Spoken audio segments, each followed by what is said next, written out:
Yes, I know. Tell me.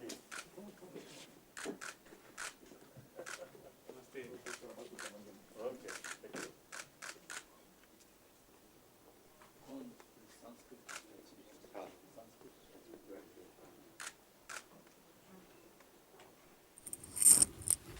Holiness, we are early, but that is a good sign. And Actually, one my license officer come to India. So one time he expressed the Lama's time always a little bit earlier. The Indian time always delay. Yes.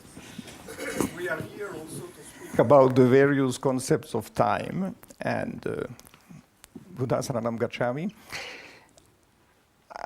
First, I would like to express our gratefulness to Your Holiness, to Venerable Samdong Rinpoche, and to the Tibetan community that is hosting this meeting.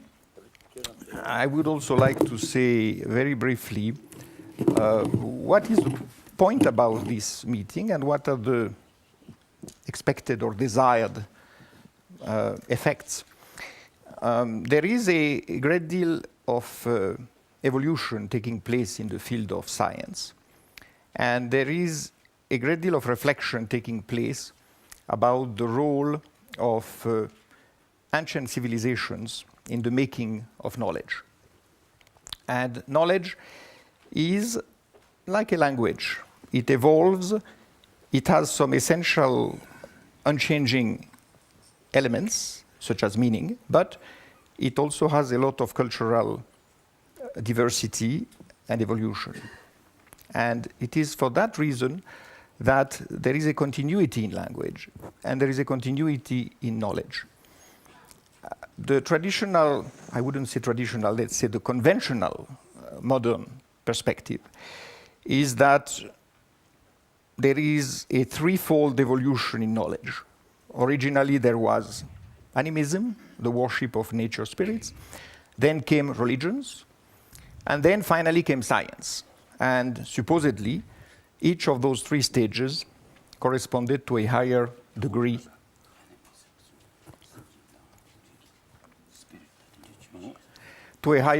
of knowledge. However, we know that this is not as simple as it is depicted, because there is also a cyclical process in knowledge. Knowledge is gained, it is lost, it changes continuously. It is a process, not a fixed state. And therefore, it's important not only to look again and again at what we think we know, but also to look back at what we knew in the past, at what was arrived at, and what could be relevant to our new discoveries, to our new insights. It is through this blend of old and new that civilizations have advanced. And nowadays, as we know, there is a great deal of interest in India in how to introduce certain aspects of ancient knowledge in the modern curriculum. Of course, there is controversy, because where does science begin and where does it end? What is scientific? What is not scientific? This is what we are going to try to discuss today. And even though there are things like mathematics, which are supposed to be completely objective, factual, yet there is a philosophy of mathematics, or rather there are various philosophies of mathematics, and therefore mathematics also has cultural connections. Mathematics is part of a culture as well. And therefore, it's important to see how mathematics relates to metaphysics, to philosophy, to the understanding of society, of nature. And if I were to say, what are the possible useful effects of this kind of scientific meditation, I would say that there are three that are easy to identify. The first one is obviously the understanding of our place in the world. What is life? What are humans? Where are they going? Where are they coming from? That itself is a very useful reflection. Second is what is our role and our connection with the environment. And as we know today, the planet is suffering from a mistaken approach to ecological equilibrium. So being able to devise an ecological science is by itself a major achievement. And third, as Your Holiness and the Tibetans know very well, in medicine, in health, the understanding of the body and the relationship between body and the spirit is essential to devising a sound philosophy of health, without which we know that there are many flaws. What do you mean when you use the word spirit? What does it mean? By spirit, I mean everything that is not perceptible or rather visible physically. I am not going into soul, spirit, and mind because we know that this is the goal of the discussion today. But I'm referring to everything which... I prefer the body and mind, rather spirit. Spirit, I don't know. Then there are some mysterious things. Then we use the word spirit, isn't it? I would, yes. Consciousness also is a very... Consciousness? Consciousness, yes. Oh, mind? Yes, on mind, yes. Yes, indeed. Absolutely. This is, you see, the problem with a lot of the Western scientific tradition is that it separates everything which belongs to consciousness or mind from what regards the body. And we know that this division is not tenable because it doesn't really have an application. It's not workable. This is only a brief introduction. I will let Professor Raju speak to us about his work in the field of mathematics, on which he has written considerably. He's always a challenging speaker. His challenge is to make his thought clear, because it's by definition complex. But I trust his ability, his talent, to let us follow him in his exposition of a mathematics that corresponds to the Indic philosophical tradition. Professor Raju. Your Holiness, Venerable Samdang Rinpoche, Venerable Bhikkhus and Bhikkhunis, friends. First of all, I am extremely grateful to Your Holiness for organizing this, and to COM for taking the initiative and doing the needful. I think this is very important. Now, all these books that I wrote because there was a load on my mind. I wanted to express something. I wanted to make it known to people. For example, that there are cultural foundations of mathematics. Right?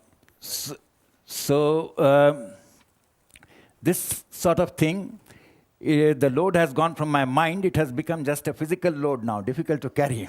So I would like to communicate. And I have a number of points. And maybe I cannot cover all those points in the time available. So, but I have nevertheless put them because I'm sure with all this learned audience, maybe it does not get across immediately. You can consult it later on. So you don't need to watch the screen. You can listen to what I'm saying. I may go through fast, but it is there for your later reference. So I'm going to cover 2 or 3 things: mathematics and zeroism. Zeroism is my term for Shunyavad. Science and Paticca Samupad. And I will just touch upon Shil, which I think are central elements of Buddhism. Of course, you know better, but I want to talk about the interface with science and with mathematics. So the issue is, how does Buddhism connect to mathematics and science as it is currently taught and practiced? And it is especially, it is especially for physics and mathematics. Now we know there must be a connection. Why? Because Buddhism is not based on faith. It is based on two pramans. There are only two accepted valid means of knowledge. One is pratyaksh, and the other is anuman.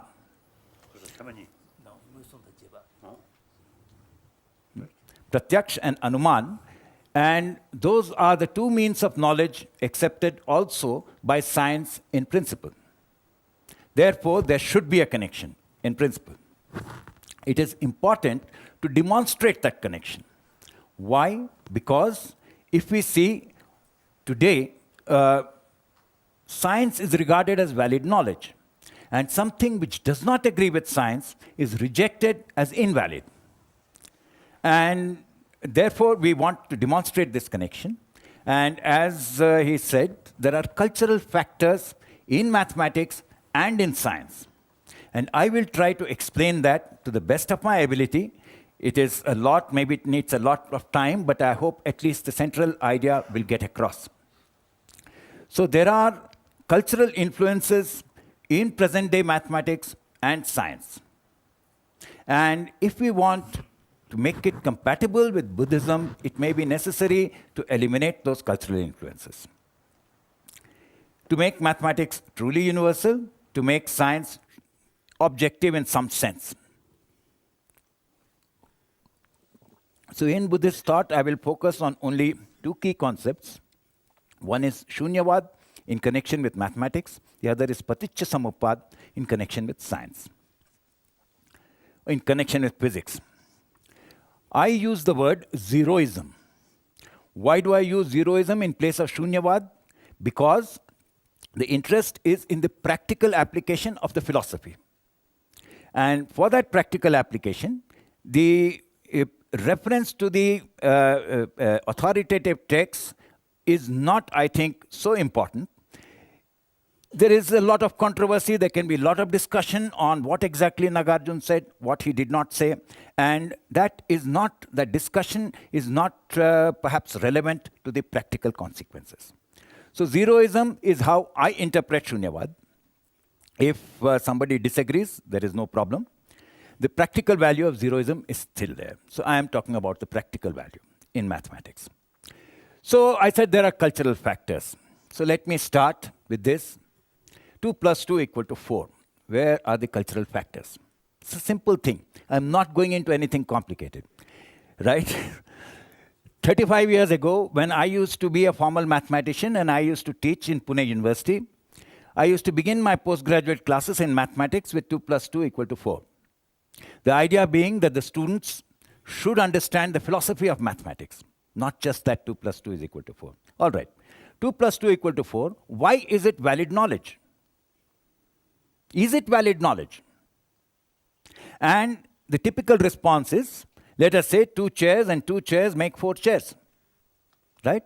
Or 2 apples and 2 apples make 4 apples, or 2 glasses and 2 glasses make 4 glasses. But this is pratyaksh praman. I can see those glasses, I can see those chairs. It is empirical. It is pratyaksh praman. And the problem is, pratyaksh praman is accepted in Buddhism. It is accepted in all schools of Indian thought, all systems of Indian philosophy. It is also accepted in science. But it is not accepted in formal mathematics, which is the mathematics which is today taught in schools and universities, which is what I used to teach in my when I was a formal mathematician. All right? So this is rejected. Pratyaksh praman is rejected in formal mathematics.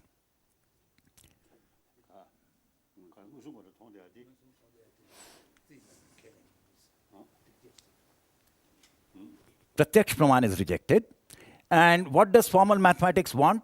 It wants to use anuman or deduction as the sole means of proof.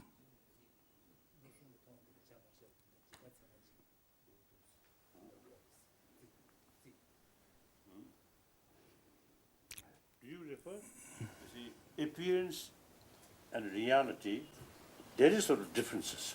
Yes. There's always gap. Yes. So the Muslim Pratyaksh so that's is mainly based on appearances. okay. Now, Okay. That's now Nagarjuna's sort of, the philosophical sort of view is there are two truth. Kasa. Kuzodema, Sunodema, look. Samvriti Satya. Ka. Yeah. I will come to that. I will come to that in a minute. I'll come to that in a minute. The point here is that the demand in present-day mathematics is no connection to Pratyaksh. Absolutely, whether appearance or reality, it should not connect to Pratyaksh. It should be purely deductive based on some axioms. Peano's axioms or axioms of set theory or something else.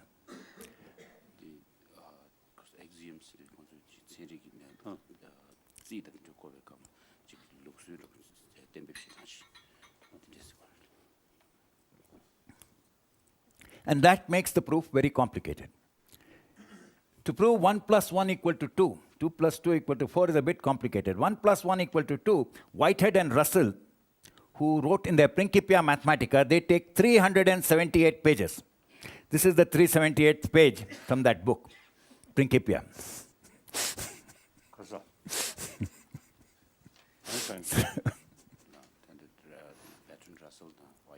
Oh, but Russell, oh, yeah. So, yeah, It seems it is all. listen, you see more confusion. Yes, absolutely. This is what I'm trying to say. That why should 1 plus 1 equal to 2 need so much of, why is it so difficult? Because there is no reference to the pratyaksh, no reference is allowed. And the symbols that are used in formal mathematics lack any intrinsic meaning. So 1 plus 1 could be 0, as in exclusive OR used in computer circuits, or it could be 1 plus 1 equal to 1, as in inclusive OR, again used in computer circuits. So to specify, we must first specify what is this 2, that it is an integer. But what is an integer? There are infinitely many integers. So we must first specify the whole infinity of integers. So formal mathematics brings in the metaphysics of infinity even at the level of 2 plus 2 equal to 4. It is not a simple matter at all of pointing to glasses or chairs or anything else. That's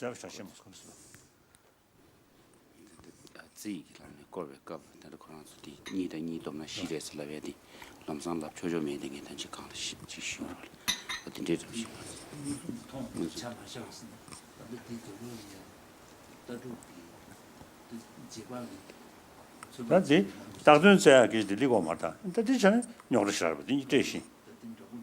Tanya Nasha Shuduzane. Dagdun said, Lucia in Yakin. Zero. They go Madame Majabe, Tanya, Chazam with Honey, Dagor.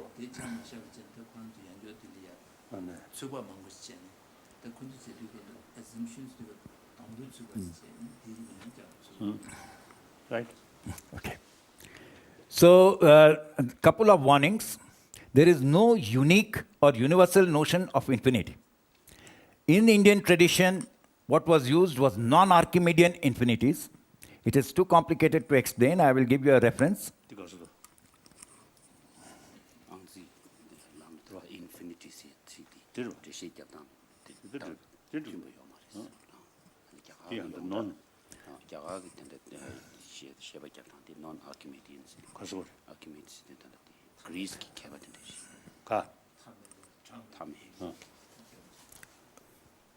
So there were avyakt fractions that were used by Brahmagupt, but I will not going into that just now. I am just saying there is no unique notion of infinity.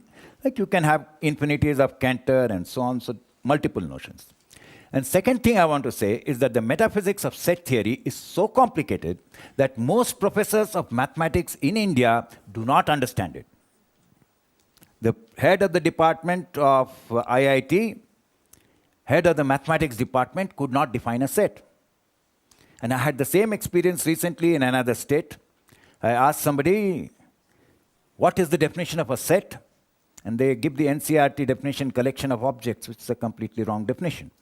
So he said, well, I asked him, can there be mathematics with a different philosophy? He said, West has given us a paradise. What is the definition of a set on which this paradise is based? Oh, this has sandy foundations. So there are lots of problems.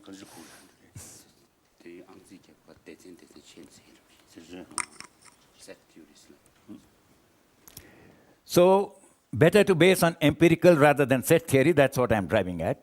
Now I want to explain why this belief is wrong, that you must proceed on anuman or deduction only.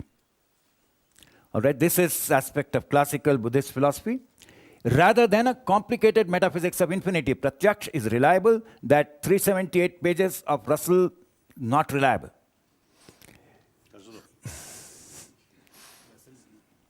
So Russell, Bertrand Russell.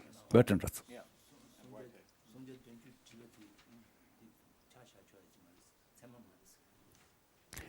But that is what the West believes, that this metaphysics of infinity is the path to certainty, more solid than Pratyaksh Praman. So why does it reject Pratyaksh Praman? There this question comes that Pratyaksh Praman is fallible. It is not always right. Right.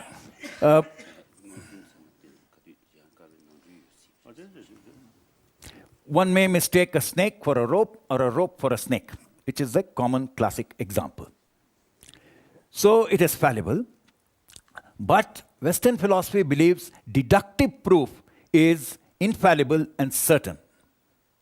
Now that belief is wrong, and therefore the theorems of formal mathematics are not valid knowledge.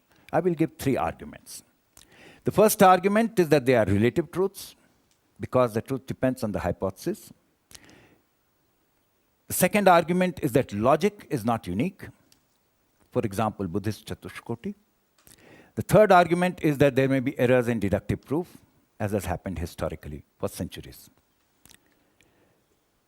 So, deductively proved theorem, I have some axioms. From those axioms, I deduce a theorem, and this is not valid knowledge. Why not?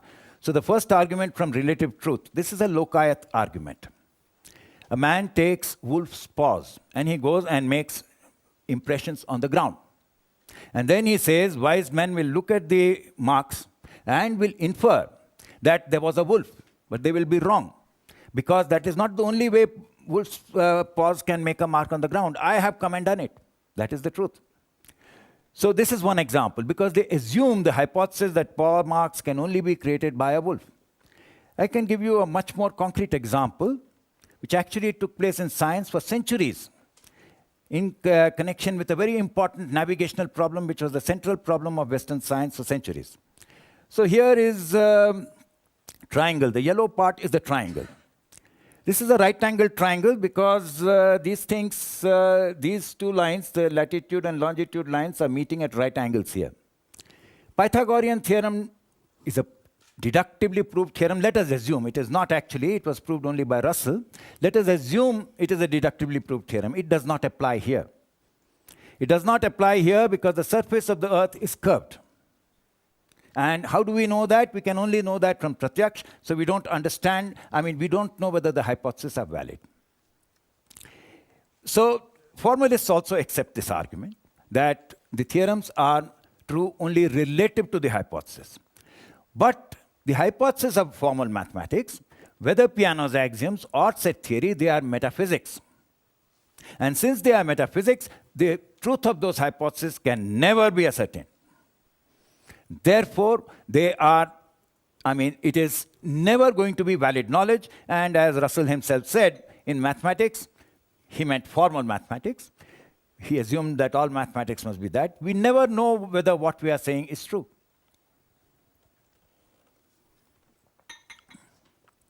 So second argument, a deductively proved theorem is not valid knowledge because logic is not certain. It's not universal.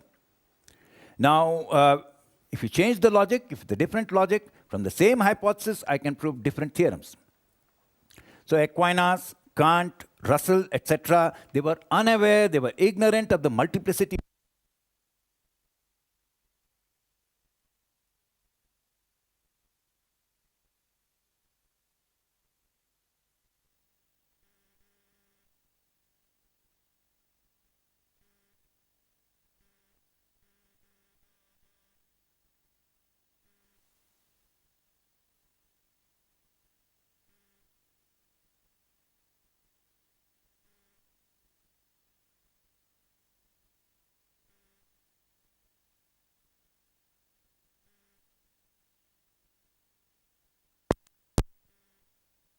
So this Chatushkoti differs from two-valued logic, which is assumed in proofs of formal mathematics.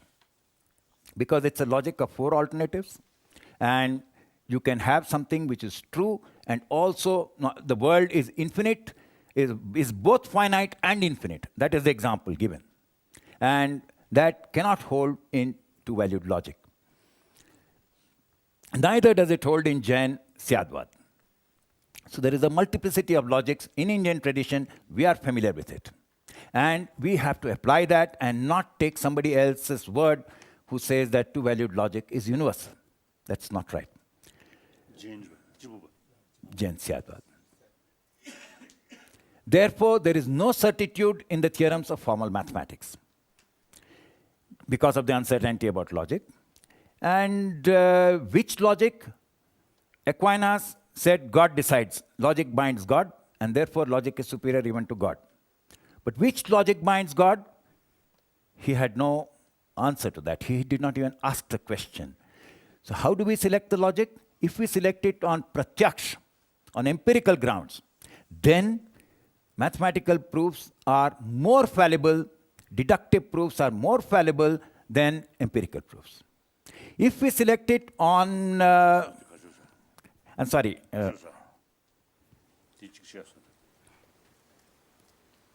I'm sorry, I think I made a mistake. If we select it on cultural grounds, then mathematical theorems are cultural truths. If we select it on empirical grounds, then they are fallible.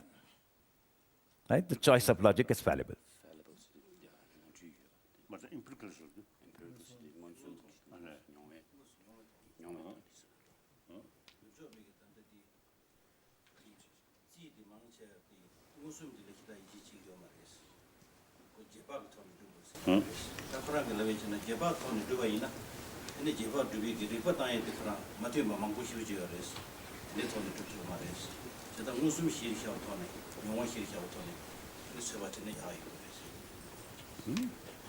예, 저 지방 로기 버서 거를 봤다. 다 도는 무슨 일 두고 있어요. 얘도 정말 튀나오지. 어?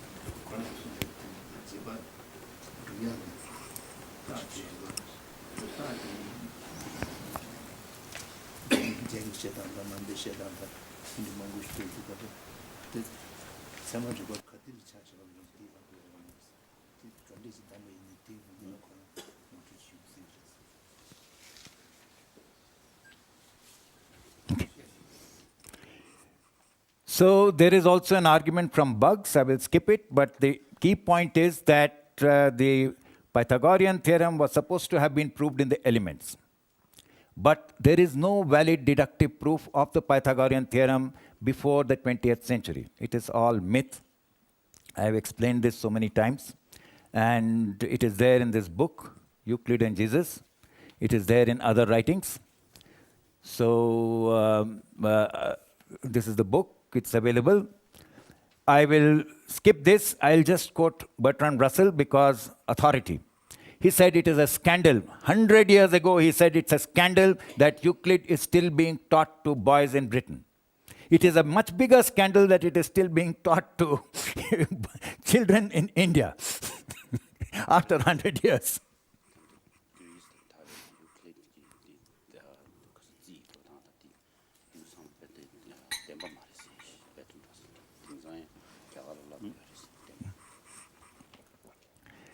So the proof of the Pythagorean theorem in the elements is an empirical proof. The fourth proposition is proved empirically, and the proof of that depends on it. It is a complicated thing. It is discussed in cultural foundations and so on in so many places. I won't go into that. What do you mean by empirical? Pratyaksh praman, that you take one triangle, put it on top of another triangle, so that is an empirical proof, not a deductive proof. There is no axiom. The first proposition talks about two arcs intersecting. You see them intersecting, but there is no axiom which says that they should intersect. That is what I mean. You see them intersecting, but it is not derived from axioms by deduction. So let me summarize. In other words, it is direct experience. That is all right. That's good. It is not deductive. It is not deductive. That's the point. What is the validity of pratyaksh is a different matter. I accept it is fallible.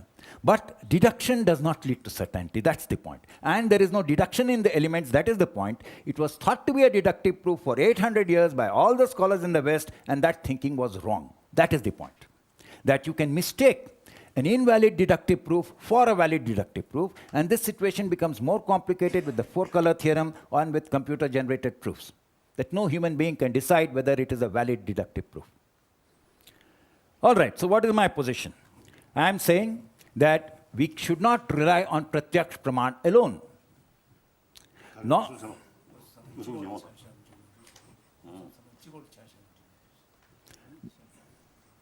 nor should we rely on anuman alone. But we should use both pratyaksh and anuman as in the Indian mathematical tradition, as in Buddhism, as in science. That is the route to valid knowledge. So this is the point that is being made. This requires a complete change of the mathematical tradition. Because what is done today is formal mathematics. We have to reject it, and we have to go back to a more traditional system. I will go to one more point very quickly to explain the relevance of zeroism.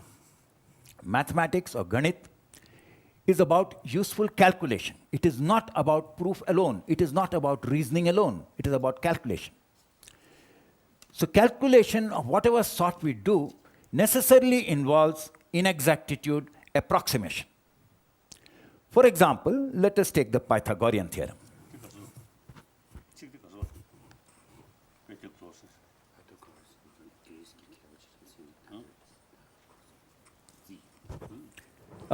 This is the theorem.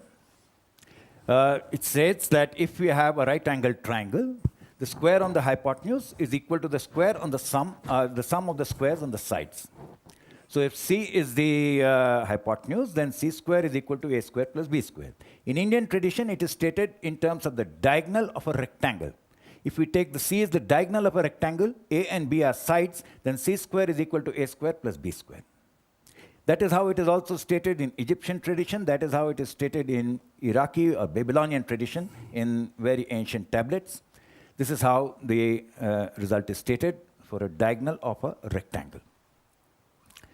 But this form is not useful for calculation.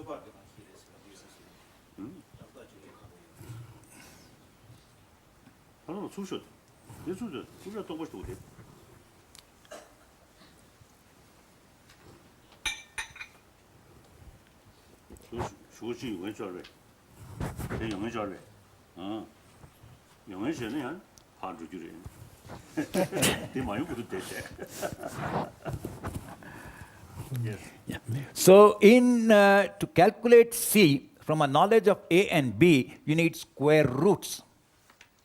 And Manav Shulba Sutra, for example, 10.10 explicitly states the so-called Pythagorean theorem using square roots.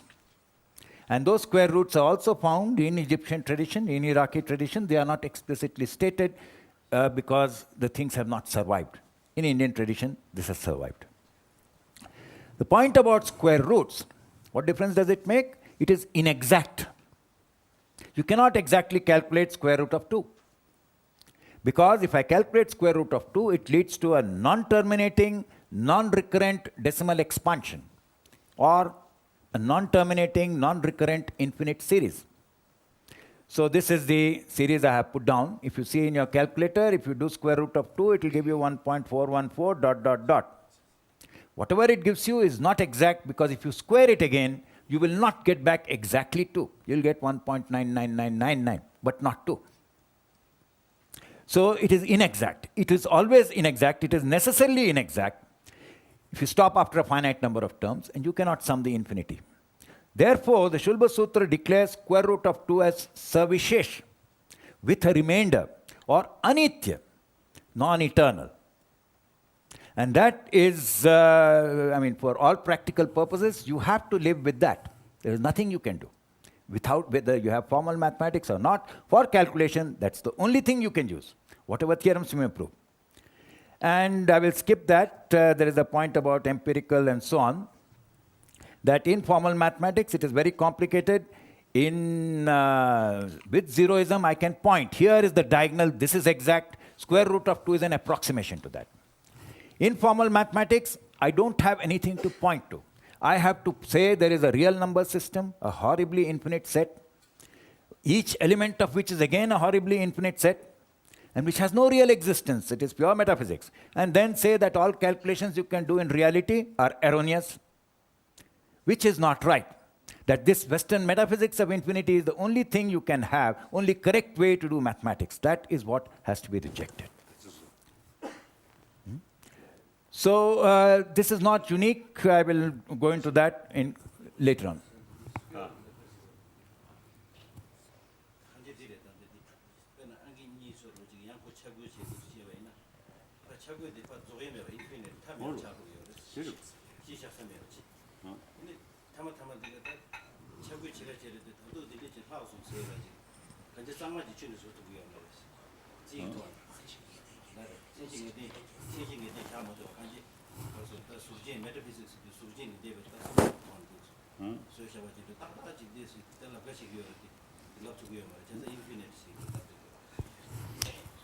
If I may clarify another point that is just on the board here, Professor Raju is alluding to the discussion between those who believe in a universe that had a beginning, that was created out of nothing, and those who say that the universe has no beginning.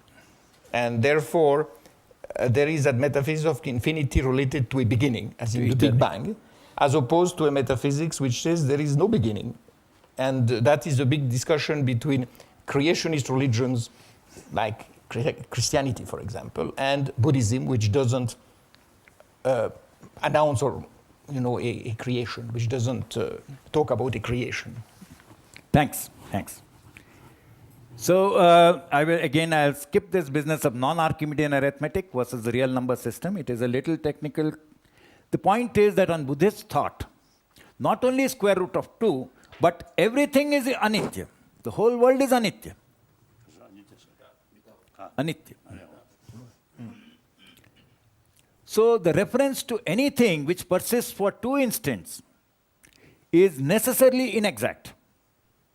If I were to say, as I was saying 2 minutes ago, but 2 minutes ago I was a different person, you were different people, slightly different.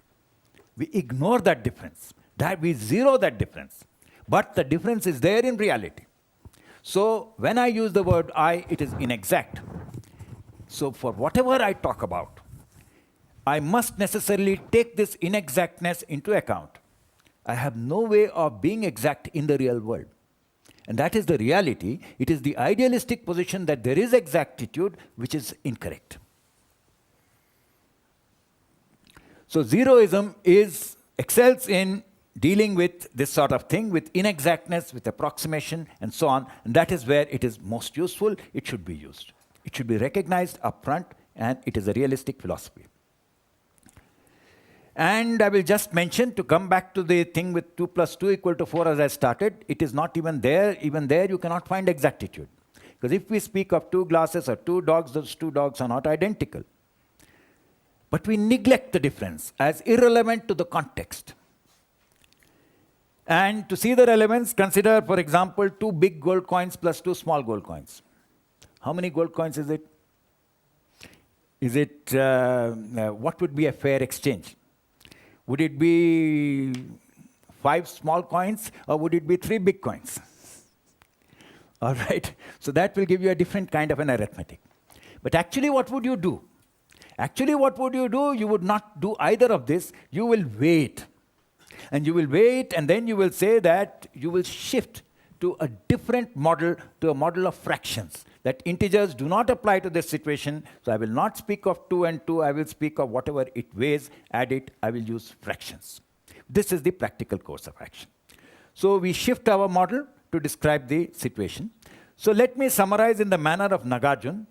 normal mathematics as opposed to formal mathematics is neither certain nor non-certain. So because it is neither exact nor inexact, since you accept pratyaksh praman with zeroism, it is not certain. But it is not as there is praman. So it is not as uncertain as a proposition that a rabbit has horns. Likewise, calculations such as square root of 2 can never be done exactly. But it is not as inexact as saying square root of 2 is 21 or something like that. So it is neither certain nor uncertain, neither exact nor inexact, and that would be the position of zeroism on this. Now let me quickly cover one more idea of how mathematics connects to culture when people talk of aesthetics in mathematics. Is there any aesthetics? Is there any beauty in mathematics? Now, Plato believed that mathematics, like music, arouses the soul. And this is discussed in great length in this book and in various other things, that mathematics, the word mathematics derives from mathesis, which means learning. And learning, according to Plato, as he states in Meno, through Socrates, or as Socrates states, is recollection of knowledge acquired in past lives. That is what Socrates says. He has a dialogue with the slave boy, and he claims that the slave boy's knowledge of mathematics proves that existence of the soul. And Proclus, who is a Neoplatonist, 1,000 years later, says the same thing, that mathematics arouses the soul from its slumber. And therefore, Plato prescribes in his Republic. May I have water, please? Sleep. Sleep. Thank you.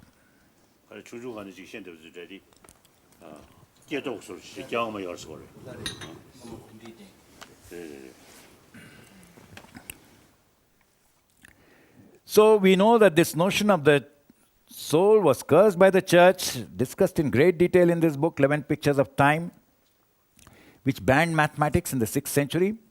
And when mathematics was accepted back during the Crusades, it was de-linked from that Egyptian, Platonic, Neoplatonic, Indian notion of soul and related solely to reasoning. Why that happened, what was the politics of that, is a long story. But Aquinas talks of divine reason, and that notion of divine reason differs from Proclus' notion of divine reason. So, well, this is the book, in case you could not see it. And this is the other book on 11 Pictures of Time, which deals with how these notions of time were transformed in Western tradition. That is very important for the purpose of science. So formal mathematics, it has no aesthetics. It is soulless in both a literal and a metaphorical sense. And how do we demonstrate that? If you see students today, children, they all like music. They always have this thing connected with the phone or whatever, and they are listening to music. But so many of them detest formal mathematics. They hate formal mathematics. So there is no pleasure in it for them. They are repelled by it. So what is the solution? Solution remedy is to switch back to normal mathematics from formal mathematics. That's the idea. So let me say, summarize again, that there are 4 noble truths in mathematics. There is much dukh today among mathematics students. All right.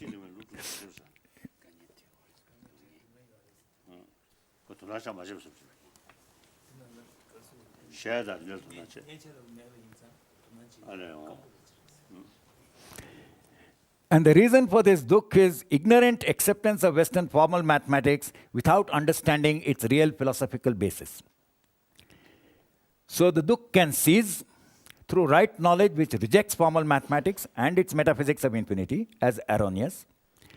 And the way is provided by zeroism, which accepts as in normal math the empirical and so on, and inexactitude. So it accepts lack of certitude and inexactness, both the things. So this is what I would like to suggest about mathematics. that this is necessary part of reality, and now this synchronizes it, this completely aligns it with the Buddhist philosophy of mathematics and some other points, that it makes mathematics very easy. And this has been demonstrated in actual teaching experiments with 8 groups in 5 universities in 3 countries. I taught calculus without limits as it developed in India with Aryabhat. And the first experiment was in Sarnath. So like the Buddha, my journey also began from Sarnath. So this was a course that was taught many years ago, I think around 2009. And the students, some of them were very happy, they understood what had happened. And the idea was that in 5 days, one would be able to teach calculus to students who had at least an 8th standard background. Unfortunately, some of those students did not have that 8th standard background. There was a little difficulty, but we got over it. Then this was taught in Tehran, again to a general group. It was taught in Ambedkar University, Delhi. And this group of people were very happy, the students, because they were social scientists, they were economists. And they had dropped mathematics because they were unhappy with mathematics. And this is Al-Bukhari International University, Malaysia. So there are other courses. Calculus Without Limits is not the only course where I cannot go into everything. Zeroism ideally suits probability, as it again developed in India. And hence there is a course on statistics for social science, which has been devised. There is a course on string geometry, as in the Shulba Sutra, for class 8 students, because it clarifies the concepts of calculus and trigonometry much better. Okay, so the references, that book is there, Cultural Foundations of Mathematics. And there is a full list. If you see this, the long list, I think I will not move out from this presentation, but it is available on the net. All right, if you search for it, or I will show it to you just now, at anybody wants the details, of course I will leave this URL here. So the other part is that it makes mathematics better. Students are able to do harder problems. A simple example is that, well, I will skip this, that it doesn't have, they can do harder problems. A simple concrete example is elliptic integrals. They are not taught as part of any calculus course, because calculus only deals, as taught in universities, only deals with elementary integrals. This is a non-elementary integral, but it is needed for doing science. The first experiment in science involves a simple pendulum. And that simple pendulum, the time period, is given by an elliptic integral, which students don't know. So you can measure it, you can see it, but you cannot calculate it, because the mathematics is defective, as taught is defective. And so this has actually been done. It was in fact done by my son, and it is available as the Pendulum Project. This was done when he was in class 12.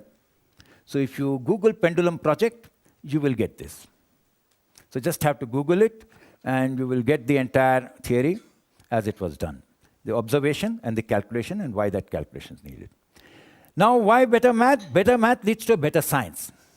That's the bottom line. Not just saying that we should do it because it is Buddhist. It's saying that we should do it because it leads to a better science. That's the point. So, again, there are cultural issues in science. Aquinas, he proposed the dogma that God rules the world with eternal laws of nature. Laws of nature. So this is there in Summa Theologica. Divine reason, and divine reason rules with eternal laws of nature. Why are they eternal? Because it is he's not subject to time. Divine reason. This is the claim made by Aquinas. And okay, I think I will skip that, but the real problem here is that there is a dogmatic belief that only God is capable of creation, and that creation happens only once. That is not the belief in other cases.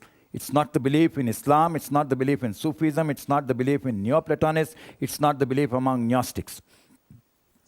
And certainly it is not the belief among Buddhism. You allow that there is continuous creation, that you are in a way able to create the future. This is what you observe. So there were debates between Buddhism and Jainism on this issue, and this is well known. So the point is that laws of nature is declared as, belief in laws of nature is declared as essential to the ability to do science. And this particularly has been applied against Islam. Islam does not believe in laws of nature because Al-Ghazali rejected that belief. I have a long article on Islam and science, and I have given several lectures on that. So you could take a look at that. I'm not going into it. I'm only saying that you are obliged to believe. There is a normative view that in science, to do science, you must believe in laws of nature. And Buddhism could be similarly attacked tomorrow because Paticca Samuppada is not laws of nature. It is something that human beings are doing, something that living organisms are involved in doing. Now, what are the laws of nature? They are written down as differential equations in current physics. Newton's laws, whether mechanics or gravitation, Maxwell's equations, or Hilbert-Einstein equations, or even Schrödinger equation. It connects. What does it do? Forget about what these equations are. Let's not write. What does it do? That the present state of the cosmos decides all past and future states. This is what these equations tell us. These equations are formulations of laws of nature in terms of mathematics, and what they say is that all past and future states are decided by the present state of the cosmos. But this is contrary to our everyday observation. I decide whether I'm going to drink water at the next instant. I decide that. Small thing, but I can do those small things. And that observation should be compatible, science should be compatible with that observation. Because science has to be compatible with observation and not the opinions of scientific authority. But existing science can be made compatible. It requires, and we should not have to talk about free will because that's a theological discussion. And we should be able to discuss compatibility of science and observation without bringing in theology, because it's just between science and facts. So is it possible to reformulate science to make it compatible with mundane observation? Yes, it is possible. That also makes it compatible with Paticca Samuppada. That's the central argument that I would like to try and explain. I don't think I can explain everything because it's a very long thing. I will just go into it. But this is essential because human actions cannot otherwise eliminate dukkha. It's very central to Buddhism. So we want that. So it is easier to understand this perhaps in a historical perspective. Differential equations use the calculus. Calculus, as it was invented in India, was translated and sent to Europe in the 16th century. So there is all the evidence for that compiled in this book, Cultural Foundations of Mathematics and the Transmission of Calculus from India to Europe in the 16th century. But the point is, it is not that we did something very glorious. Yes, we did something glorious, but that's not the issue here. The issue here is that Europeans did not understand the Indian calculus, Indian method of summing infinite series. It used non-Archimedean arithmetic. See, this is not the only case. Whenever information is transmitted from one region to another, there is lack of understanding. And this happened with everything. It happened with algorithms, it happened with numbers, it happened with sine, cosine, trigonometry, with calculus, with probability. And there are details of that. I gave a talk at MIT which covers all this in great detail. And there is an abstract, there's a video, there's a presentation available. So maybe you can take a look at that. It gives all the details available. And if you forget the link, you just go to my website, ckraju.net. There you will find all these links. So what's the point? How did they happen? I'll just try to briefly explain why did they misunderstand calculus. See, Aryabhat, when he developed the calculus, and he calculated a value of pi. What is pi? If I have a circumference of a circle, circumference, the ratio of circumference to diameter. Well, this developed into an infinite series, but the circumference and diameter of a circle are empirical things. I can see the diameter. If I draw a circle, I can see the circumference, I can see the diameter. But if one rejects that, one is left only with the infinite series for pi, which developed by the Kerala school. Maybe he will be talking about it. I presume he will be talking about it some more. Now one cannot sum that series infinitely, so you have an inexact value. And therefore Descartes said that, he said in his geometry, that it is beyond the capacity of the human mind to understand the ratios of curved and straight lines. Now I can use a string and I can measure a curved line. It's a flexible string. I can straighten the string and I can measure a straight line. So with that string I can measure this ratio, but he said it is beyond the capacity of the human mind. And why did he say that? Because he was looking only at the infinite series. An infinite series, he said, you cannot sum exactly. That is beyond the human mind. But the point I'm driving at here, never mind, that the lack of understanding of calculus led to the failure of Newtonian physics. That Newton believed in laws, we speak of Newton's laws. And he wrote laws. In fact, in his own notes, he cancelled hypothesis and wrote Lek. And those notes are available in the Jerusalem National Library. But the point is, he thought that those laws, because they are eternal, must be written in the perfect language of mathematics. Exact, perfect. How do you achieve perfection? So to achieve perfection, he thought, because he needed a derivative with respect to time, he thought that you must make time metaphysical. And perfection lies only in metaphysics. And that is how it is still taught. Calculus is still taught when we talk of real number system. That is metaphysics. We teach that if you want to derivate, if you want to differentiate, then you must have the notion of real numbers. So Newton thought that time itself must flow. He had a theory of fluxions. It was a slightly different theory. It was not the same as real numbers. And this is what he said in his Principia. Absolute, true, and mathematical time flows on without regard to anything external. 4 adjectives to describe that time must be metaphysical because it is perfect, because he is writing down the equations, the laws of God in a perfect language. The times are 2 사람 걸리는 거 정도. 직시하소 한다. How do you actually identify time? What is actually the meaning for all? Yeah, I have 2 books on the subject. All right. So it was difficult to summarize. All I'm saying is that time flows. Newton said time is metaphysical. It is absolute without regard to anything external.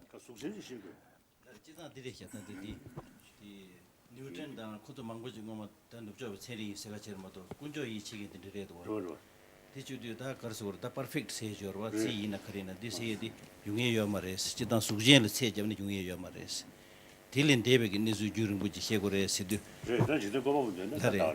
다 군조 눕죠 망고지 라리라리 디주디네 간 하고 차도요레스 지도 단다디 야가르당 다 눕죠 베펜 단다 군조 제로이심 자 시드 거 동번이 서로 두수 신경지이나 ene choching perfect se sham tub kenji yores kas ne tujudi pena metabe ran hi tumuni ran hi se du kolam salam san judu gen chigla dire se ngue sung khakbu chi yore de ina kala kazam ke dembe ran hi ji khatu yores da di kondu chuni kemalen je nubjo kharan se da bede che de dembe ji gugdu se da bena formal mathematics ne du se ne ene di karso da thanglin de bana di ne nge che lemne nyok da nam chu yores se ra chi.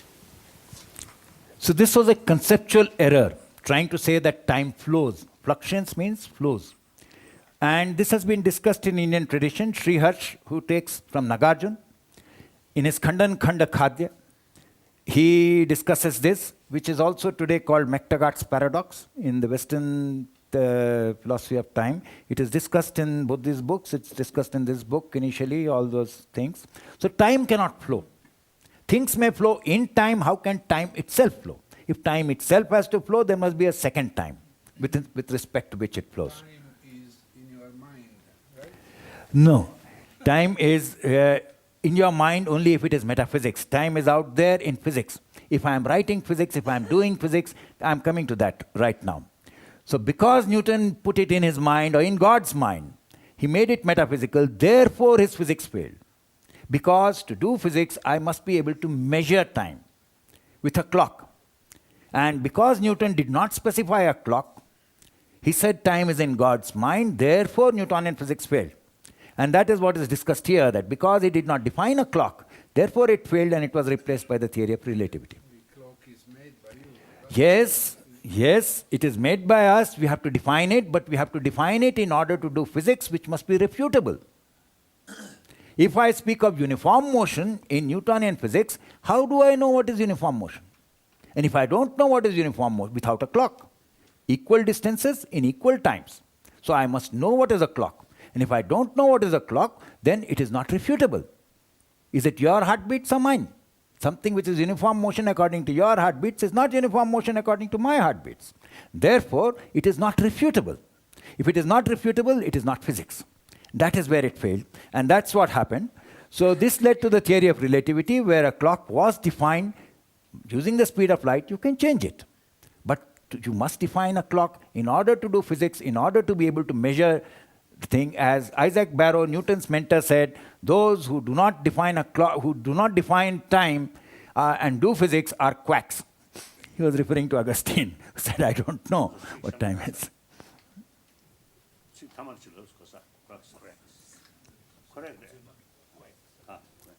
Quack.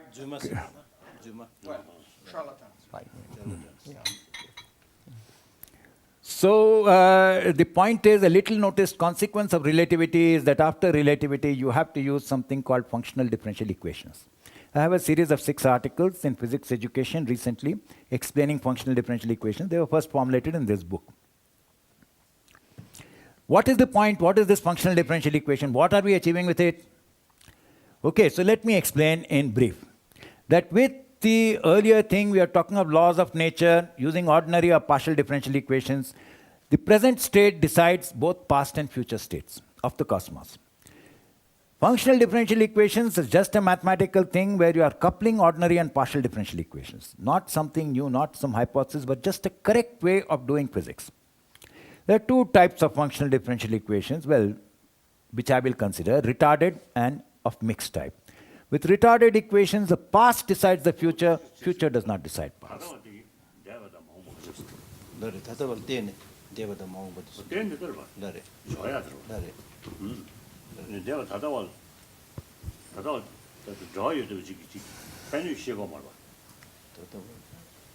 But can you explain this functionality?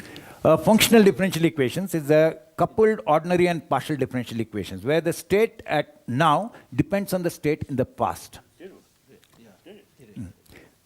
Past is involved, not just the present instant. So it depends on the past, possibly also on the future. With retarded equations, it depends only on the past, and therefore the past determines the future, but not other way around. With mixed type equations, past conditions the future, but does not determine it. That is the model that I have proposed, that it's not something completely, not that a book will suddenly turn into a horse. No. The future is conditioned by the past, but not determined by it. This is most important, and that is part of the physics there. So one possible case is if we correct Newtonian gravity. So Newton's gravity fails. This is my retarded gravitation theory. And it improves on Newtonian gravitation even within the solar system and also in the galaxy. Improves on general theory of relativity, which cannot be applied to the galaxy. I won't go into that. There is a reference in physics education. It's an expository reference, pedagogical reference on retarded gravity. If somebody wants, you can go into more details. But this does not really involve any new hypothesis. It is part of existing science. We are dropping hypotheses. We are dropping some metaphysics. I'm not saying believe this because I want to speculate. I'm not speculating. I'm saying within current science, this is the best way to do it with mixed type equations. So this is where Paticca Samuppat comes in, that if you have mixed type equations, the future is conditioned by the past but not determined by it.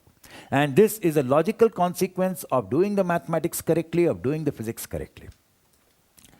And various people if you see in Islam also, there is something similar. When you speak of continuous creation, it is conditioned by past habits, but not determined by it. It's not laws of nature. And similar beliefs about creativity among Neoplatonists and Gnostics and so on. This creativity is of central importance from the point of view of Paticca Samuppada. Last point that I will make is that quantum mechanics and Chatushkoti, if we do this, I have not mentioned quantum mechanics, I'm not going into it. This book offers a new way of doing quantum mechanics. What happens is that if you have mixed type functional differential equations, you get a structure of time. If I'm doing calculus, I assume that time is like a straight line and everything must be done with that. But time may have a structure. There may be multiple streams of time, and such as multiple streams of time naturally arise. If there are multiple streams of time, logic changes.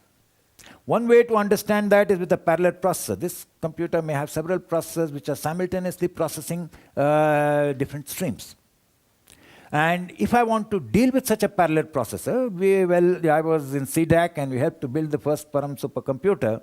People used to ask, can you give us a debugger? If you break the state of the system at one instant, you don't get a unique state. And because there are multiple streams in one processor, Schrodinger's cat may be alive or it may be dead. So logic changes. And that change in logic, which is discussed here, I called it quasi-truth functional logic, is the same as Chatushkoti. So the whole thing gets tied up. You have Shunyavad, you have Paticca Samuppada, you have Chatushkoti. It gets tied up very nicely, very neatly. And this is also relevant to future technology of quantum computing. I'm not going into Sheel, because I don't think I have enough time. There is a paper I have written on harmony principle, which connects this. It is published in Philosophy East and West. It is also explained here. So maybe you take a look at that. It is, I cannot explain everything right away. Let me summarize. So religious dogma has crept into mathematics and science. The belief in certitude and exactitude of mathematics are dogmas, as is the belief in eternal laws of nature. Any comparison of science and religion must take this into account, that there are cultural elements there, within mathematics, within science. For an objective comparison, one must, or for at least a fair comparison, I don't want to use the word objective, we must reformulate both mathematics and science to eliminate those dogmas. This has been done, but it needs to be made more widely known. And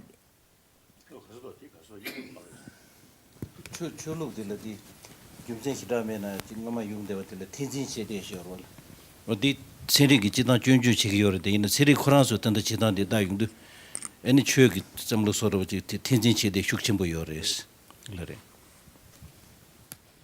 And this change in mathematics and science needs to be brought into educational practice, as we have tried to do, but it needs to be brought into educational practice. So summary of mathematics is, again, I think I've already said that there is much dukkha in present-day mathematics. I wrote an article on making math easy, and I got hundreds of letters from people said, my child is very bad at mathematics, please do something. Now, I don't have an individual solution.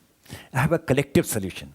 So it's a system which has to be changed, and that is what we must start trying to change. And we can do that if we do mathematics with zeroism, and it needs to be brought into mainstream education. Zeroism changes the philosophy of mathematics by accepting fallibility, by accepting inexactitude.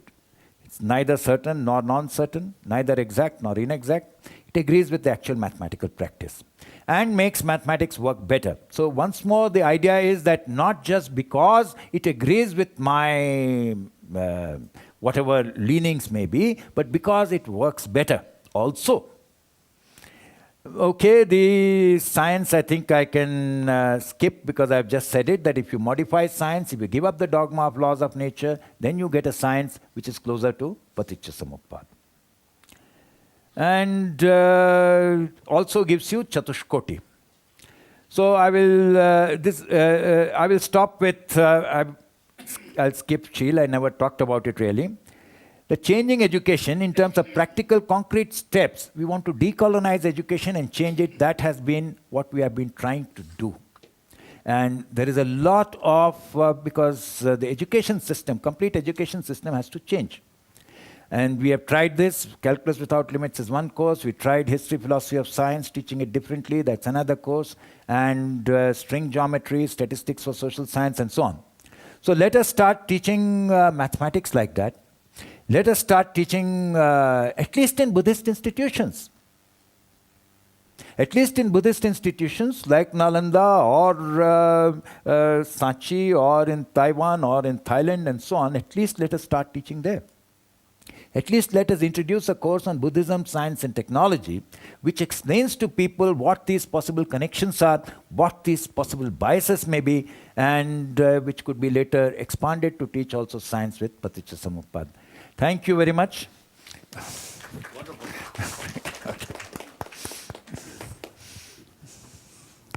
I thank Professor Raju. Your lecture, create deeper knowledge, but for me, more confusion. So result of that, more dukkha.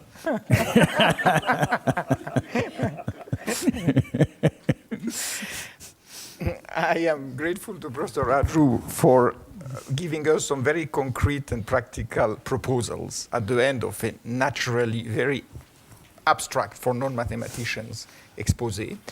And I actually realized that I forgot at the beginning to request His Holiness to make some opening remarks, but perhaps he would like to do so now.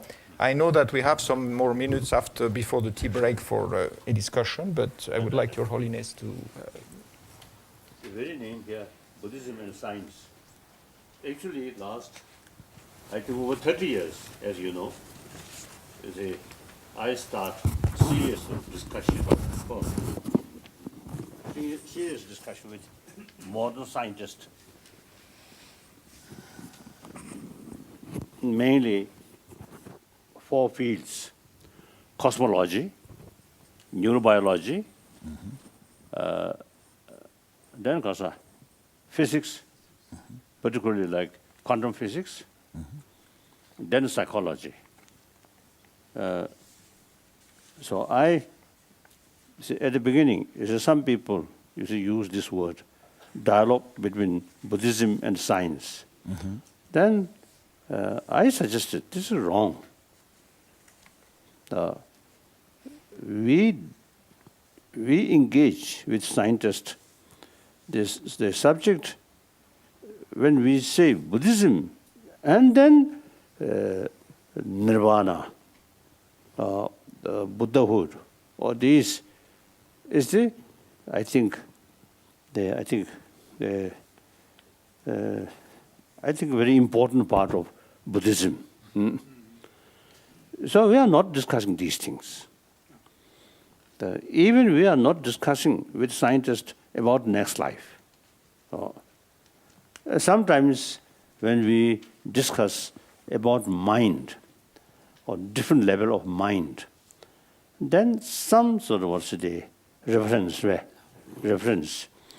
the innermost subtle level consciousness, there is continuation. So from that viewpoint, no beginning, no end.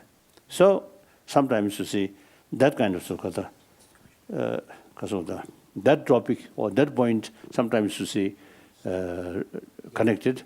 Otherwise, we never discuss about next life. As you know. And then, so I usually describe Buddhist science and modern science. Buddhist science means about physical and cosmology. These things mentioned there. As a result of meeting with scientists, now some of our belief is outdated. So some certain sort of concept, I'm Buddhist monk, I publicly reject. These are not true. Scientifically, we can prove does not exist such thing, such as Mount Meru, like that. But then cosmology, not just Big Bang once, no beginning. And every particle is a substance, no beginning. If there is beginning, then certain things without cause must come. Because cause, there are conditions, cooperative condition, and then substantial sort of cause. So, as far as the substantial cause, must be same nature. So like consciousness or some other particle, there must be, you see, continuation of previous sort of cause. So from that viewpoint, even before Big Bang, just empty space, this very, very subtle level particles there. 아도 무디고한테 좀더 지간 뒤에 반다. 가서 딱봐 시야시 가서 되면 돼. 가서 다 정말 지지 용서부터. 뒤 딱봐. 뒤에 딱봐지. 가서 되면 돼. A permanent subtle particle, like for example. Something like that some non-Buddhist school taught. Also, you see, believe that. So this is sort of similar view, no beginning, like that. Then, see, it is quite obvious.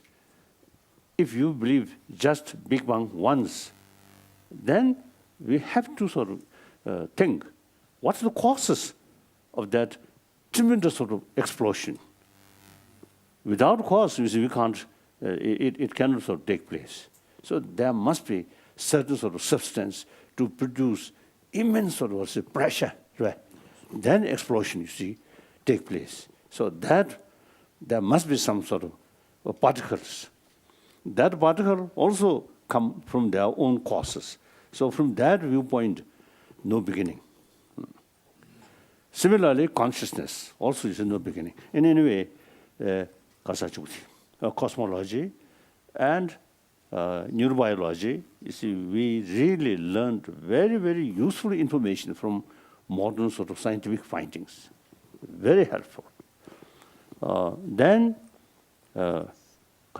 physics, physics, especially quantum physics, the Nagarjuna, you mentioned the Nagarjuna's sort of, you see, nothing exists objectively. It's very similar, quantum physics view and Nagarjuna's view. And meantime, so then psychology is concerned, I usually call ancient Indian psychologists, Indian knowledge about psychology, highly developed. So as a result, over 30 years of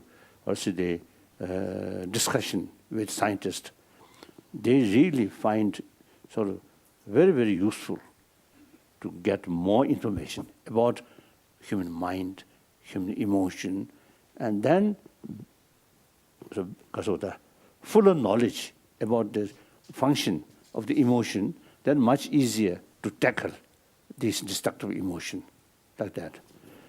So what I usually call science of Buddhism, or Buddhist science, mainly science of mind, and then modern science, like that.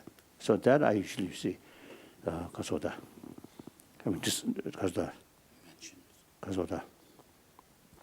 feel like that. So Buddhism may be too big word. Okay. So therefore, now I really appreciate such meeting. I really admire, you see, your knowledge, much depth. So as I briefly mentioned, the two tooth, kasa, tempani. Yeah.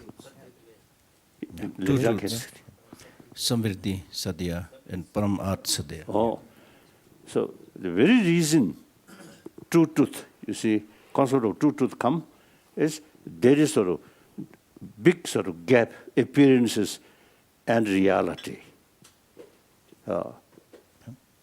So itself sometimes contradiction.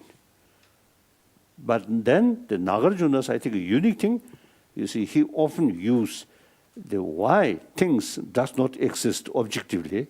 You see, he used the reason Patita Samubandha. So Patita Samubandha means there is something, but due to other factor, not by itself. So when we analyze things, objectively, what's there? Nothing can be found, because objectively nothing exists. But that does not mean nothingness. But there is thing. It worked. So you drink a lot of water. You see, it is true. If we investigate what's the water, before you taking water, if you investigate, you can't find water. Yes, please. Thank you.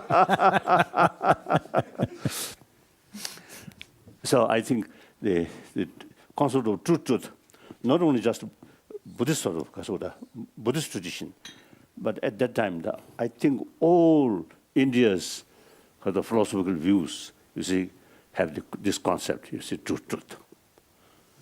So really wonderful, like that. So now last sentence you mentioned the existing education system.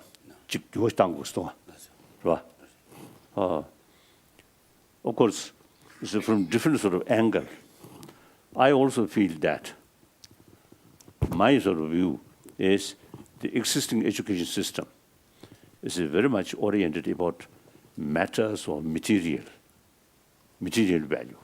Yep. So the whole generation who come through that kind of education, then eventually more sort of neglect about our inner value. So today, as far as modern education is concerned, it's much developed. And with that technology and many things, highly developed. But I think human suffering seems increasing. These wonderful human innovations, innovation, science and technology, these also now causing more suffering, more problem. So what is lacking? Sense of responsibility. And that also is very much related with sense of concern of others' well-being. And that's also the full sort of the conviction. We all same human being. I want happy life, do not want suffering. They also, according to my experience, they also have the same sort of wish and the same right.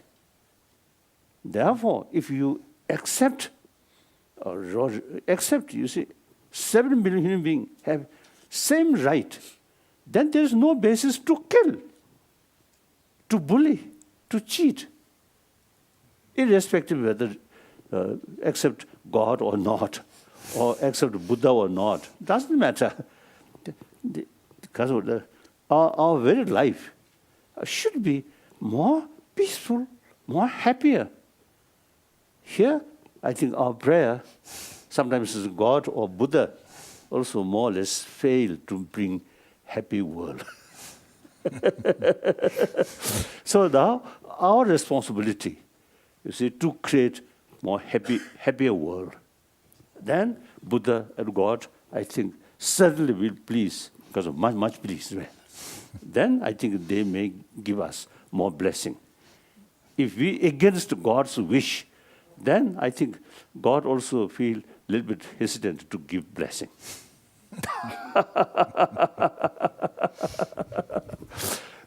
So sometimes I usually telling, you see, if we have the opportunity to see Buddha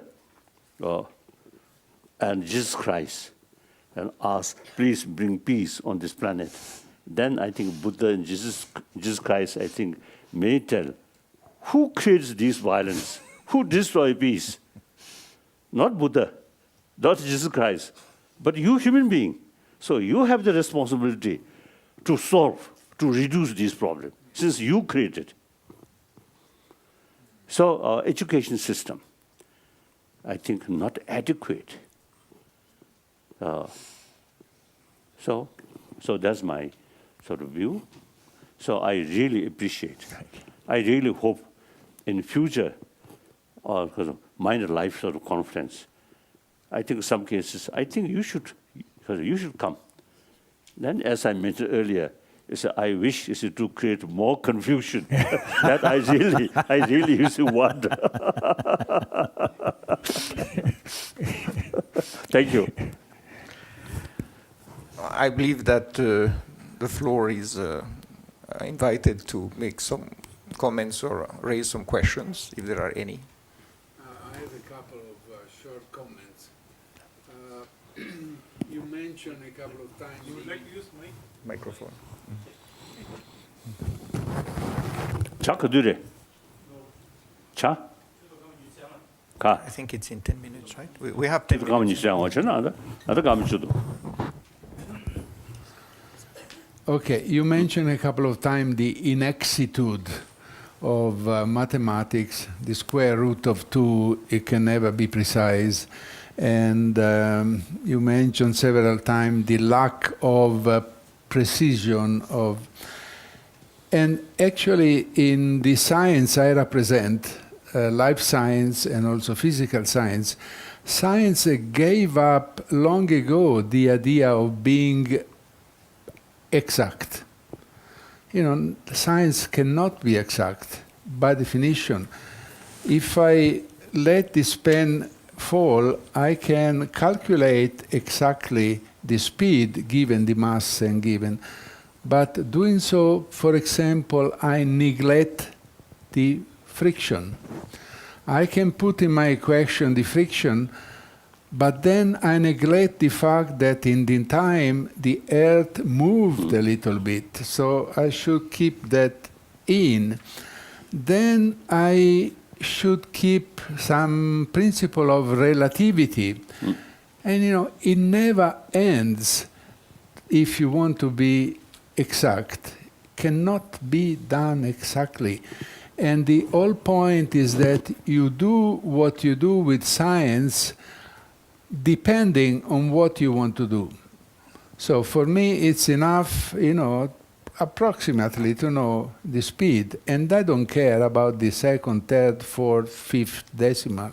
I don't care about the precision. The same with biology. And I think science cannot any longer be defined as something striving for absolute precision. May I make an intervention here? I did not say science tries to be exact. I said mathematics, formal mathematics, claims to be exact. That it claims that if I do a calculation on a computer for science, that is inexact, that is erroneous. That is the point. Science cannot be exact. Science accepts. Physicists accept what I say. They don't have a problem. It's the mathematicians, formal mathematicians who have a problem. The same for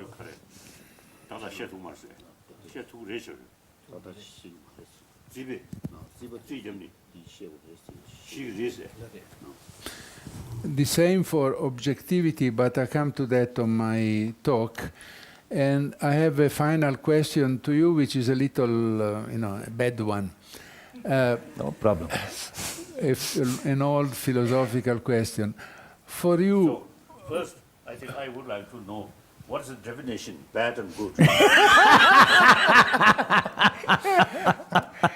bad is when is put into trouble.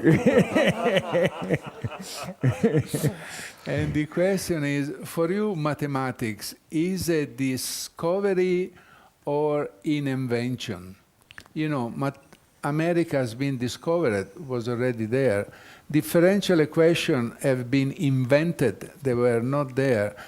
Mathematics in general and geometry, it's an invention of mankind or was already there, you know, as archetype or in nature. It's an invention of man or not? Well, I already answered it in my, I think it's obviously an invention. So we are talking about, I mean, it is a Platonic theory that it is up there is some truth up there which you have just discovered. So I am not claiming that at all. I'm saying there is a reality there which you are not discovering, which you are trying to describe. Okay, and which you are discovering, trying to describe, which you are inventing in your description of it. So for example, when Aryabhat will give something, it's an invention. It's out there, you see it, and you describe it. So you have a model. So according to me, mathematics is an auxiliary physical theory. It is as much an invention as any other physical theory. It's not a discovery. So that discovery is Platonic. It talks about your soul. It talks about the discovery of the soul and so on. Brings in a whole lot of categories which I am not bringing in here. All right? So not so bad. These days, say, as a result of sort of more contact with the outside world, particularly the Western world, then you see, now I really feel India has the potential combination, ancient knowledge and modern knowledge. I think this country, as we see, already mentioned, you see, I think quite rich about philosophical knowledge, about philosophical views, and many things, and particularly knowledge about chit. Simjul khase, Consciousness. Mental events. Oh, some simjul. Chit and Chetan, it's called. So a lot of explanation, sort of detailed sort of divisions, you see different sort of mental, emotion level, emotions. So these, in order to tackle our emotion, this knowledge is very essential. But I think in the past, we consider these are part of religion. So now this should separate from religion, just an academic subject.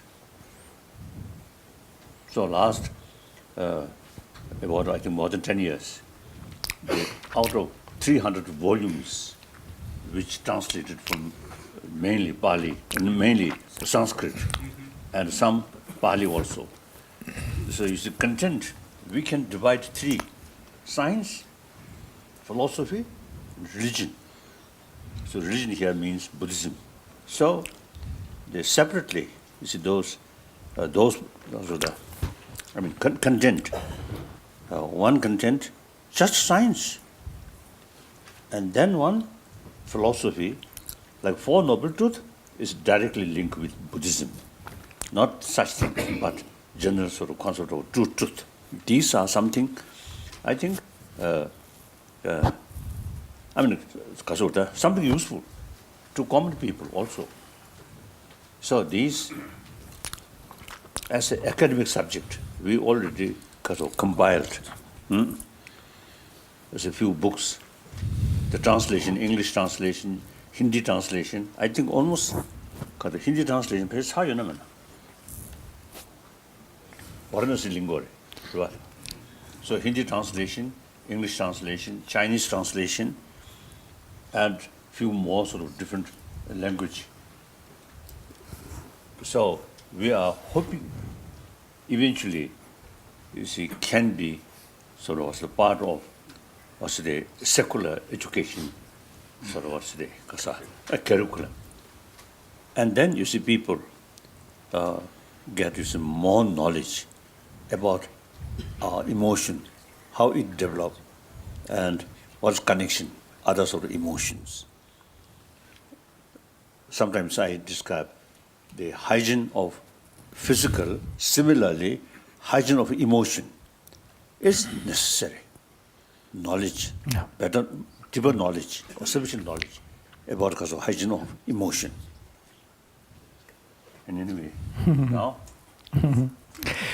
So after mathematics, biology, Professor Luisi is well known in Dharamsala and in many parts of the world, and his latest book with Fridtjof Capra is called The Systems View of Life. It retraces the development of biology towards a holistic understanding of living systems and essentially the nature and the essence, if you might call it that way, of living mechanisms. And therefore, it's very appropriate that now he will guide us into the life sciences and reflect some of the evolving philosophy, because essentially for many centuries scientists were called natural philosophers. Yes. And it's only in the 19th century that they were given this separate identity as scientists. you know. But then again, as Rupert Sheldrake has said in his recent book, we realize that there is not just one science. There are different sciences, and every science has its protocols and its ways to investigate things, and therefore it's artificial to just sum it up into something called science. Professor Luisi. Thank you. And Your Holiness, I'm very happy to be here, and thank you to be here. And to continue our conversation that started many, many years ago. You may have forgotten, no, maybe not, but the first time you remember this, that was in Alpbach in 1983, where perhaps you for the first time met Francisco Varela. And actually, this meeting between you and Francisco Varela was instrumental to constitute what later became Mind and Life Institute. You recognize in the picture, well, yourself, but also you see Becker Roshi, you see David Bohm, you see Brother Stenderast. Where is David Bohm? Where? Here. Right. So that was the beginning of many, many things, and including the first Dharamsala in 1987. You see here Francisco Varela in the kind of cozy atmosphere that was characterizing the first Mind and Life meetings. And I mention Mind and Life, this institute, because for me it's very important for this kind of meeting, for this kind of relation between modern science and old Indian traditions. You see, when people think about science and old Indian tradition like Buddhism or Advaita Vedanta, they may say that's a very strange combination, because science is something that sees things, atom, molecule, a cup, a mountain, as real, solid objects. And instead, the religious view of Advaita Vedanta, Shankara, but also the Buddhist, consider things as not real, imaginary. According to Advaita Vedanta, all what we have are just a dreamlike expression of the old unit, which then decompose. And according to Buddhism, yes, this is a table, but if you really want to know and look after, then you discover that this book is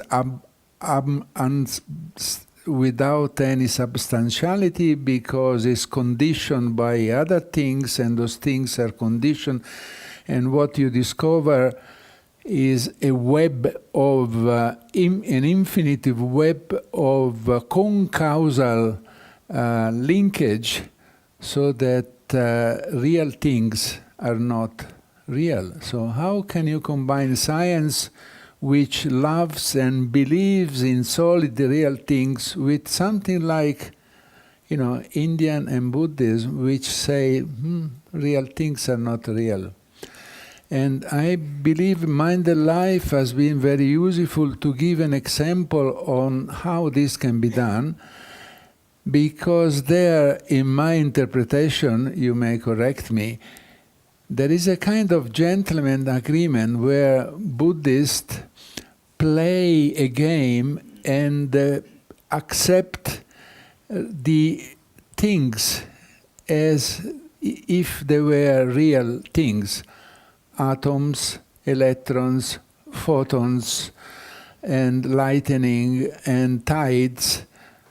The Buddhists there pretend that they're real. They forget that they're not, they're Maya. And so in this way,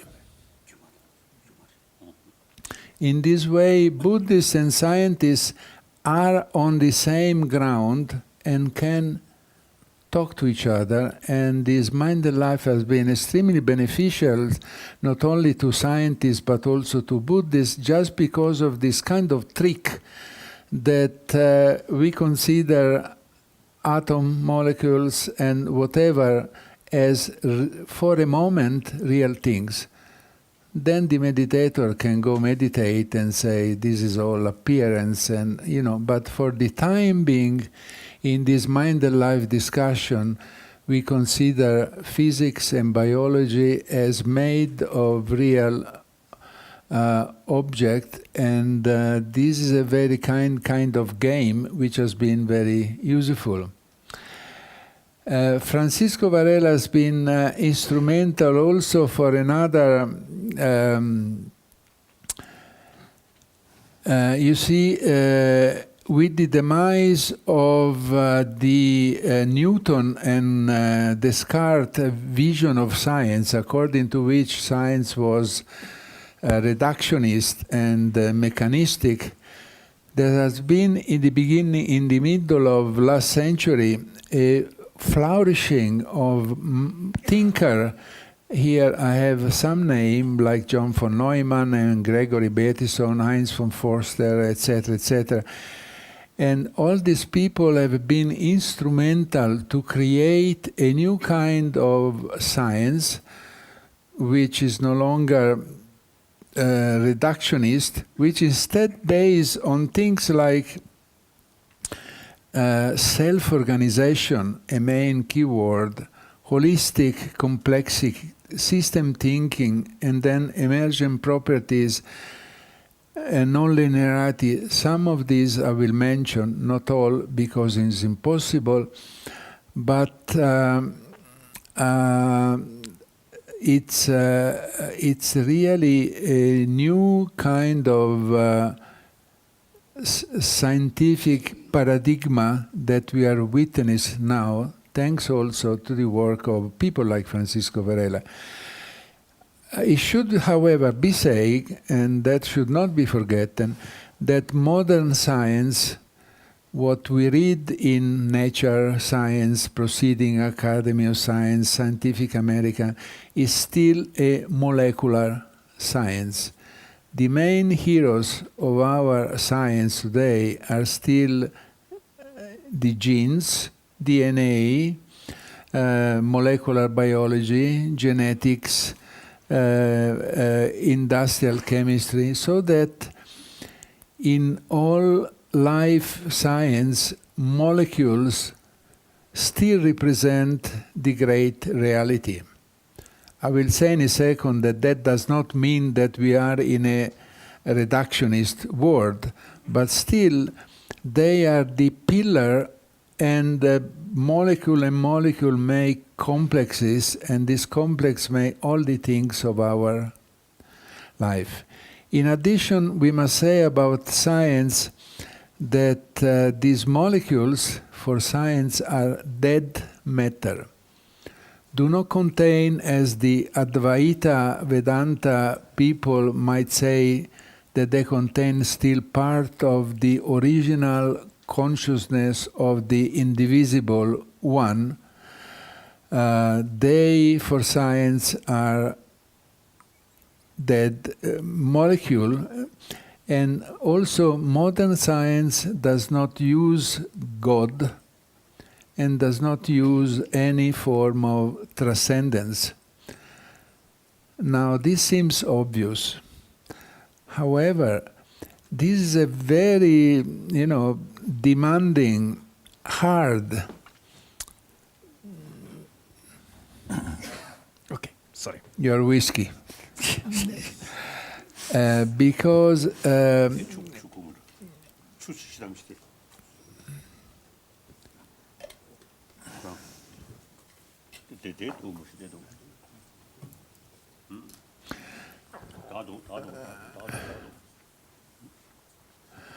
science has thrown away God from the window, However, at a certain point, science has to explain things like the thinking, like the emotions, like the consciousness, and science must do so by using only molecular interaction, and this is not going to be easy.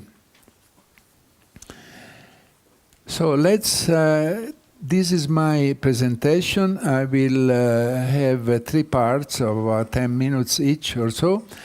And first of all, I like to show what is this new science, which is based basically on system thinking and the corresponding notion of emergent properties. And I will say that whereas system thinking is well known to Buddhism and to the Advaita Vedanta way of thinking, emergence and other things are not. So let me start by saying that the system thinking is something, as Com mentioned, in which I've been very directly involved, as in a 3 years work with 4 hands, Fritjof Capra, the authors of the Tao of Physics, and myself have written this book of 600 pages, where we describe the new paradigm of system view of life applied to the different parts of life: biology, social life, cognitive science, economy, ecology. And we show that this unitarian view permits the understanding and may even permit some solution. What does system view of life mean? The following. We are surrounded by systems. You know, a body made by many parts, or a plant, or a social enterprise like an hospital, like a corporation, like a bank, all made by several parts. And the point of the system view is that what is important to understand the meaning and the significance of the ensemble are not the property of the single components, but are the linkage, the interconnection, the bondage among all parts which compose the system. Actually, the single components are due to the ensemble. So the point of view has been completely changed from the time of Newton to modern time, in which we don't look anymore at the single part, but we look at the totality. And let me give an example, because a pictorial example is better than many words. Look at the body. It can be the body of a man, but can be the body also of a butterfly, which is made by wings, by legs, by eyes, and many. Have you ever asked yourself, how do the different parts of the butterfly or of the human know that they belong to the same entity? They do, because you see here in this picture about organs. Those are the organs of a mammals. You see the liver, you see the lungs, you see the kidneys, and you see that they are connected all together, one with all the others. And this is not fiction, this is physiology. It's really so in life, which means that the intestine cannot do its own business without caring or what the stomach is doing. And the heart cannot beat, 200 times a minute without caring all what the other organs are doing. This is just like an orchestra where each player has to take care of what all the others are doing to make a nice symphony. Life is an integrated system where all parts talk to each other in order to make an entire collective intelligent entity. And notice already from this picture that you cannot say where is the center, where is the most important things. It's one depends from the other in a continuous chain of causality.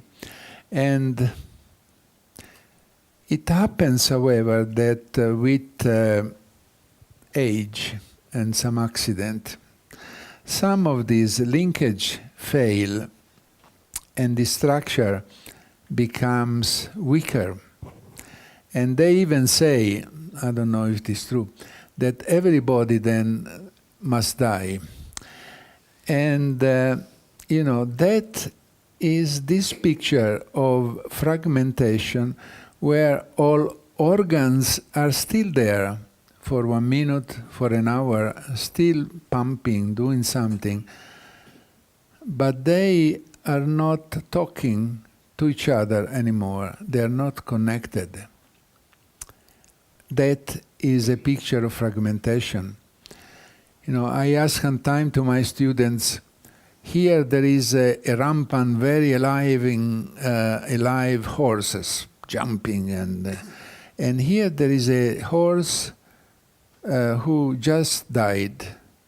But the dead horse has all blood, all DNA, all hormones, all lipids of the living one. So why do you say that this is dead? And the bright student immediately say, oh, look, professor, this is the dead, this is the living horse, where all things are connected. And the dead horse is here, where things are not anymore connected with each other. Life is integration of all parts, death is fragmentation. This is true for the human body, this is true for a church, for a political party, for a corporation, for a common market. All these points can be people in a city, can be, co-workers in a corporation. When they don't talk with each other. Talking about that, let me touch on a point between science and traditional, old traditional Indian, and because this is where science and religion can never get together. It's really about that is a point where there is no mutual understanding. I have given many talks with religious people, and concerning life, what is life, we always find some kind of embracement. But about that, there is no peace. Because for science, when the individual dies, the individual dissolves completely. We are left with molecules which can be reshuffled and go around. But for religion, with the death of the individual, something remains, which you may call subtle energy and reincarnation. The Christian can call soul. But this is a point of... Now, talking about this system thinking, just a very, very small parenthesis, that the book I gave you, which you will never have the time to read, but it's nice that you hold I it. already asked him to read.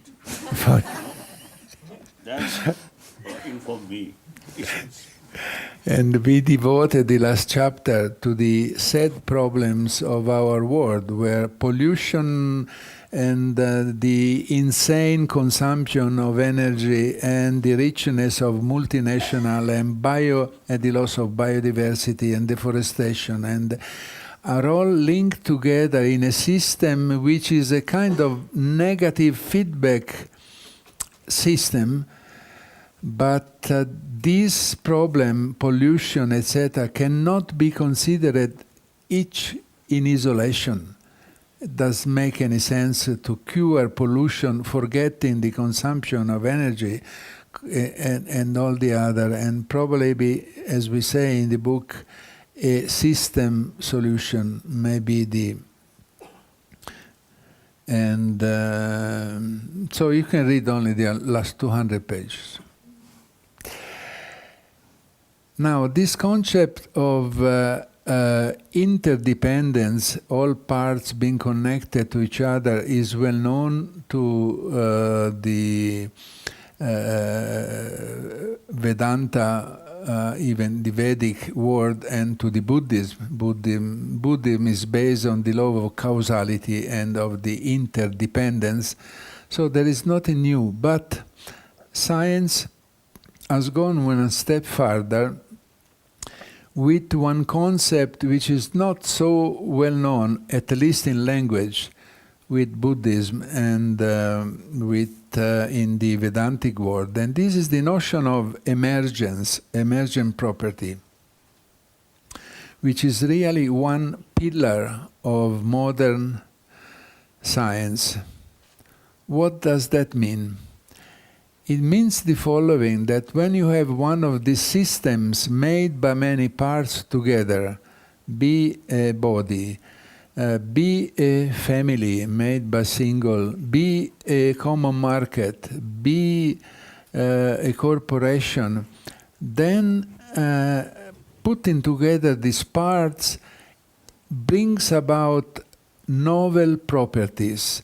Novel meaning that they are not present in the single component.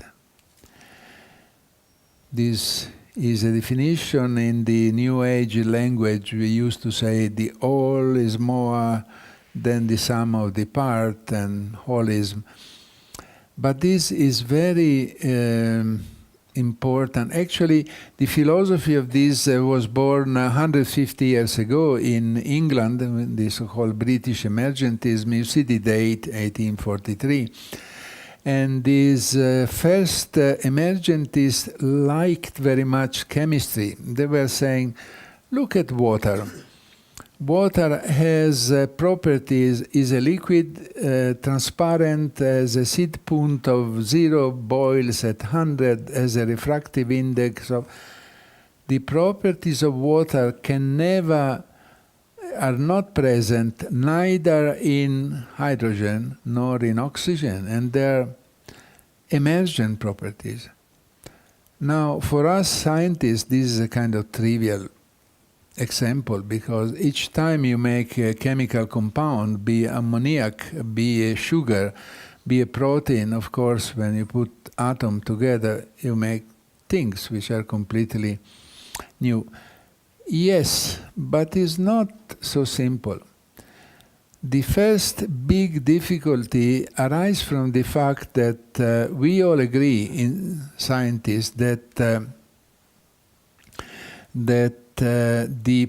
the emergent properties cannot be foreseen and cannot be calculated on the basis of the properties of the component.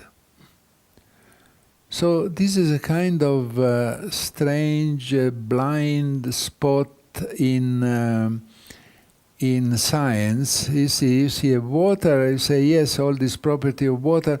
Can you calculate, can you foresee the property of water knowing all the properties of hydrogen and oxygen? Answer, no. And there are different reasons for this no, but let's proceed. And also when you consider molecules making cells, cells making tissues, tissues making organs, organs make organism, organism making community, community making tribes and common market. At each level there are novel properties which are not present in the lower state.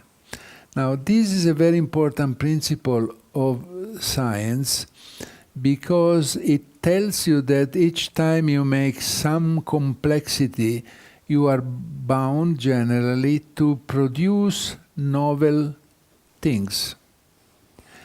And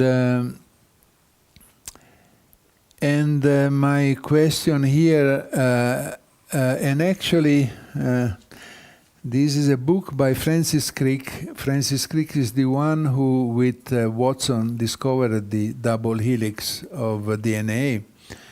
And Francis Crick, Englishman, for the last 20-25 years of his life, went away from cold England and went to California at the sun, devoting his time, what he said, to the study of the soul, and produced this book, The Astonishing Hypothesis. For him it was astonishing, but the idea was that consciousness is an emergent property of the brain when the brain reaches a certain degree of complexity. Things to which I do not believe and many others do not accept, but conventional science does. So you see that then this notion of emergence is very, has many aspects. And also, this is also something that maybe Buddhism does not like too much to accept. I talked with that with Mathieu Ricard. When we say that life is also an emergent property, because the single components of life, sugar, lipids, proteins, DNA, water, salt, taken in isolation are not life. You put them together in a given space, time, then something new arises which you call life. And so there is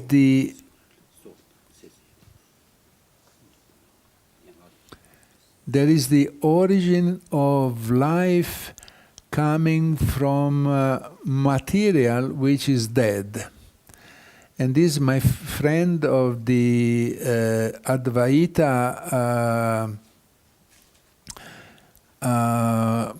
party do not want to hear that. And maybe Buddhists too don't. But this is, we may discuss it later, but this is an important point of science.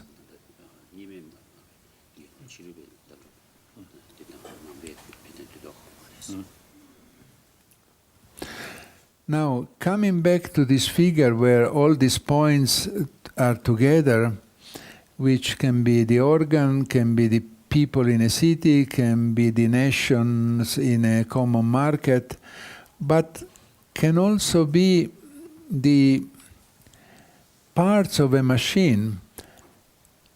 Then you say, also in a watch, also in an automobile, you have different parts connected together, make it a whole, and this all works as an entirety. So what is the difference between an automobile and a living organism? And here comes my friend, Francisco. Yes. And Francisco Maturana and Varela in the early 70s took the question, what is life, and gave an answer. The answer is called the theory of autopoiesis, which for me and many others is really the best answer to this question, both from the biological and the philosophical point of view. And Francisco did answer the question, what is life, by starting with, theory of negative entropy No, he took a phenomenological approach, said, let's look at life where life has its simplest possible expression at the level of a cell. Let's make this cartoon of a cell, where a cell is something spherical here in cross-section, and the cell, that all life on Earth is cellular. There is no form of life on Earth which is not cellular. So this little thing is the basis of all forms of life on our planet. And a cell is something spherical with a membrane which delineates the inside world from the outside world, is semi-permeable, permits certain things to come, only few, and certain things, only few to go. And inside there are many, many reactions.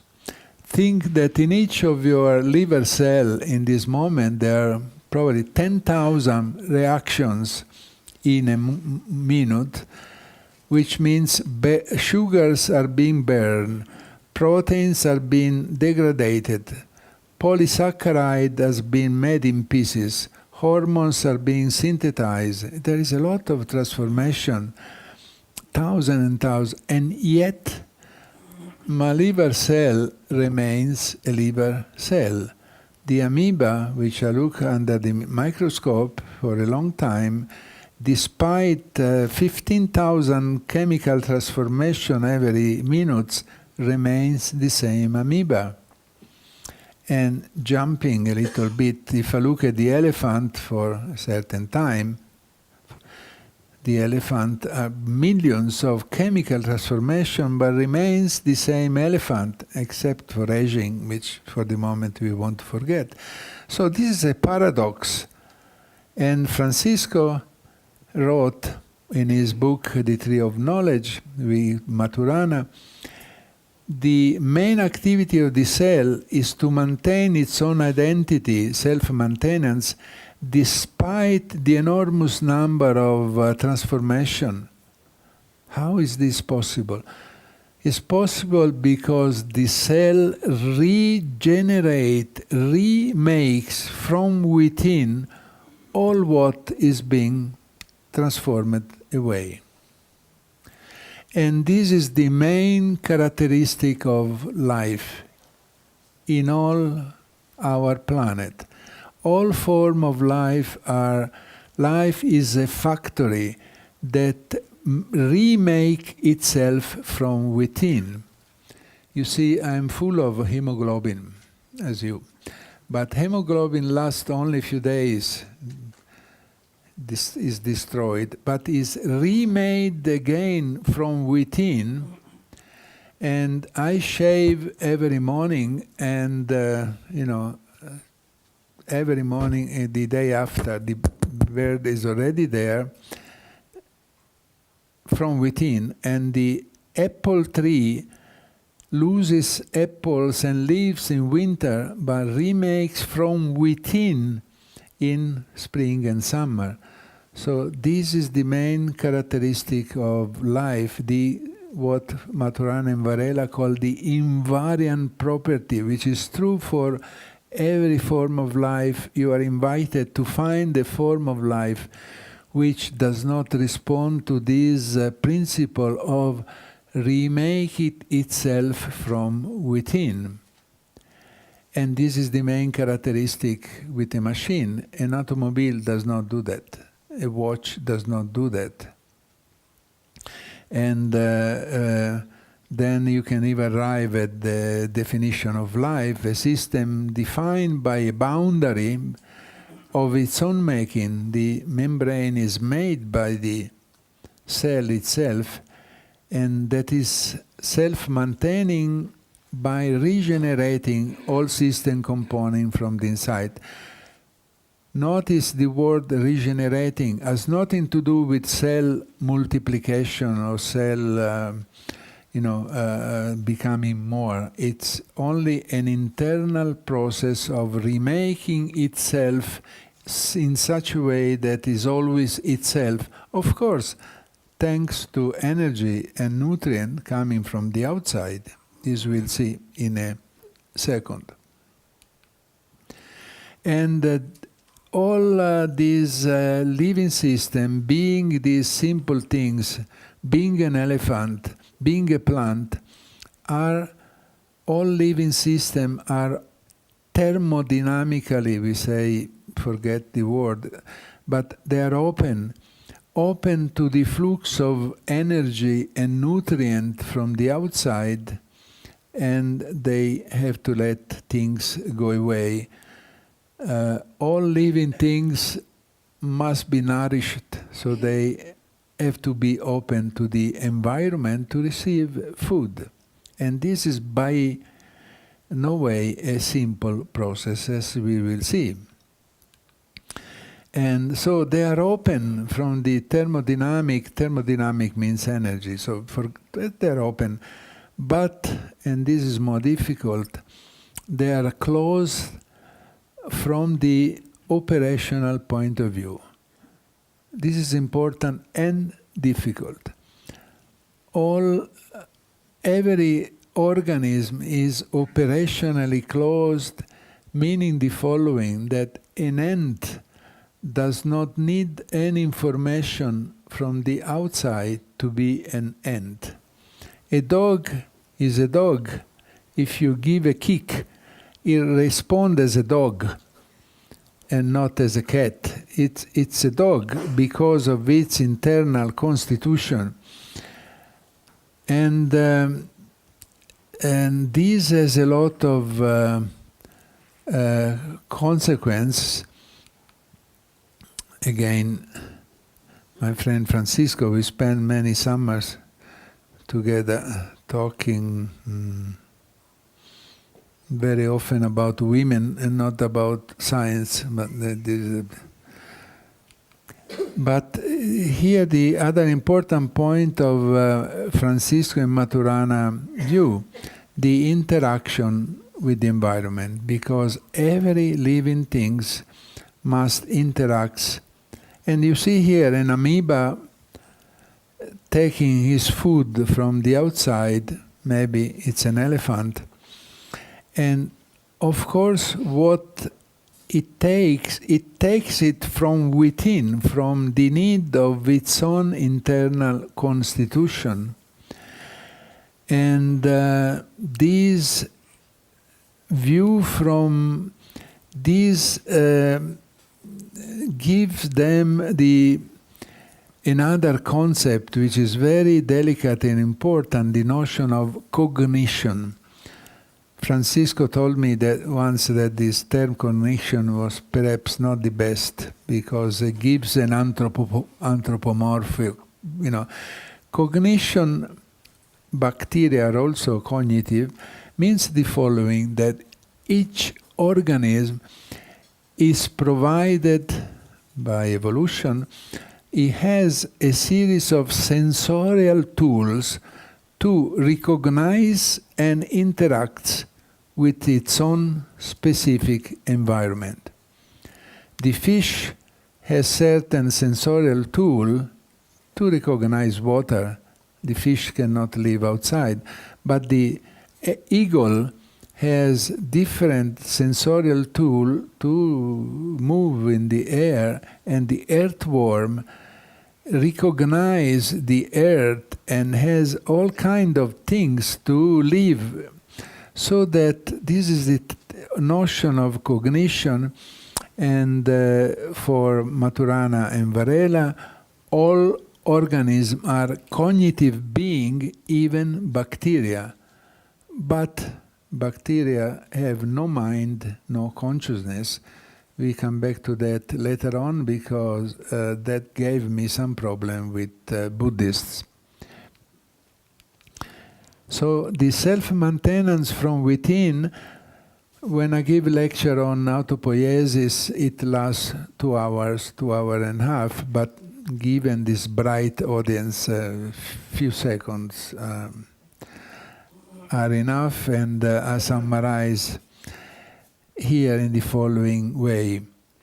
When life is seen from this operational closure, from the internal, then there is a kind of co-emergence between the internal structure and the environment. As in the case of the fish, as in the case of the bats, so that there are as many worlds, as many organisms. That opens the way, the notion to the infinite parallel world. And this is fine, but science does not like that, because a conventional scientist would say, but then where is my notion of objectivity if there are many, many different worlds? And this is a critical point, and Francisco Varela spent some of the last year of his short life studying the first-person science, and there are very fine points in this looking from within. For example, a point made strongly by Maturana is the following. Suppose that the scientist looks at the amoeba, this is not an amoeba, but that doesn't matter, moving in a gradient of sugar. The scientist, the observer, says, the amoeba moves in the gradient of sugar to feed itself. Wrong. Because this way of speaking is a projection of the mind of the scientist. The amoeba does not know anything about sugars, about glucose, about fructose, about environment, about swimming. What the amoeba does, it does depending on the internal closure of the structure of its own constitution. There is no way for the scientist to enter in the internal world of the organism, which, now I say something bad, which also bring to me some problem. To some people may feel bad, but you yourself feel good. No, I feel with the notion of sentient being in Buddhism, which is a very confused term. But, you know, when you say somebody, I take a lizard in a pen and I fry the lizard, I would never do that with a thought experiment, but I put the lizard and I see that the lizard suffer and say, oh, the lizard is a sentient being, look how it suffers. Well, really, you don't know whether it suffers. Your projection, you, if you were the lizard, would suffer. But what happens from the pure, cold, ugly, scientific point of view is that the increase of temperature determines some tension on the membrane skin of the lizard, which determine contractions. Is this meaning that the lizard is suffering? I don't know. But I think you see, with this some connection. See, last now over 50 years, there were, in many cases, individual who clinically dead, but body remain very fresh. Heart beating stop. No blood circulation to brain, so brain dead, but still remain very, very fresh, including my own senior tutor. After death, 13 days remain very fresh. Dilgo. Dilgo? Kasa? No. No, Lingon Buche. Lingon Buche. Then another person I know, very good scholar, very good practitioner. After that, about 3 weeks, his body remained very fresh. So, some occasion, because of life mind, so because of mind life sort of conference, you see, some occasion, you see, we discussed that. So, some scientists now already taking certain sort of project to further investigation about that.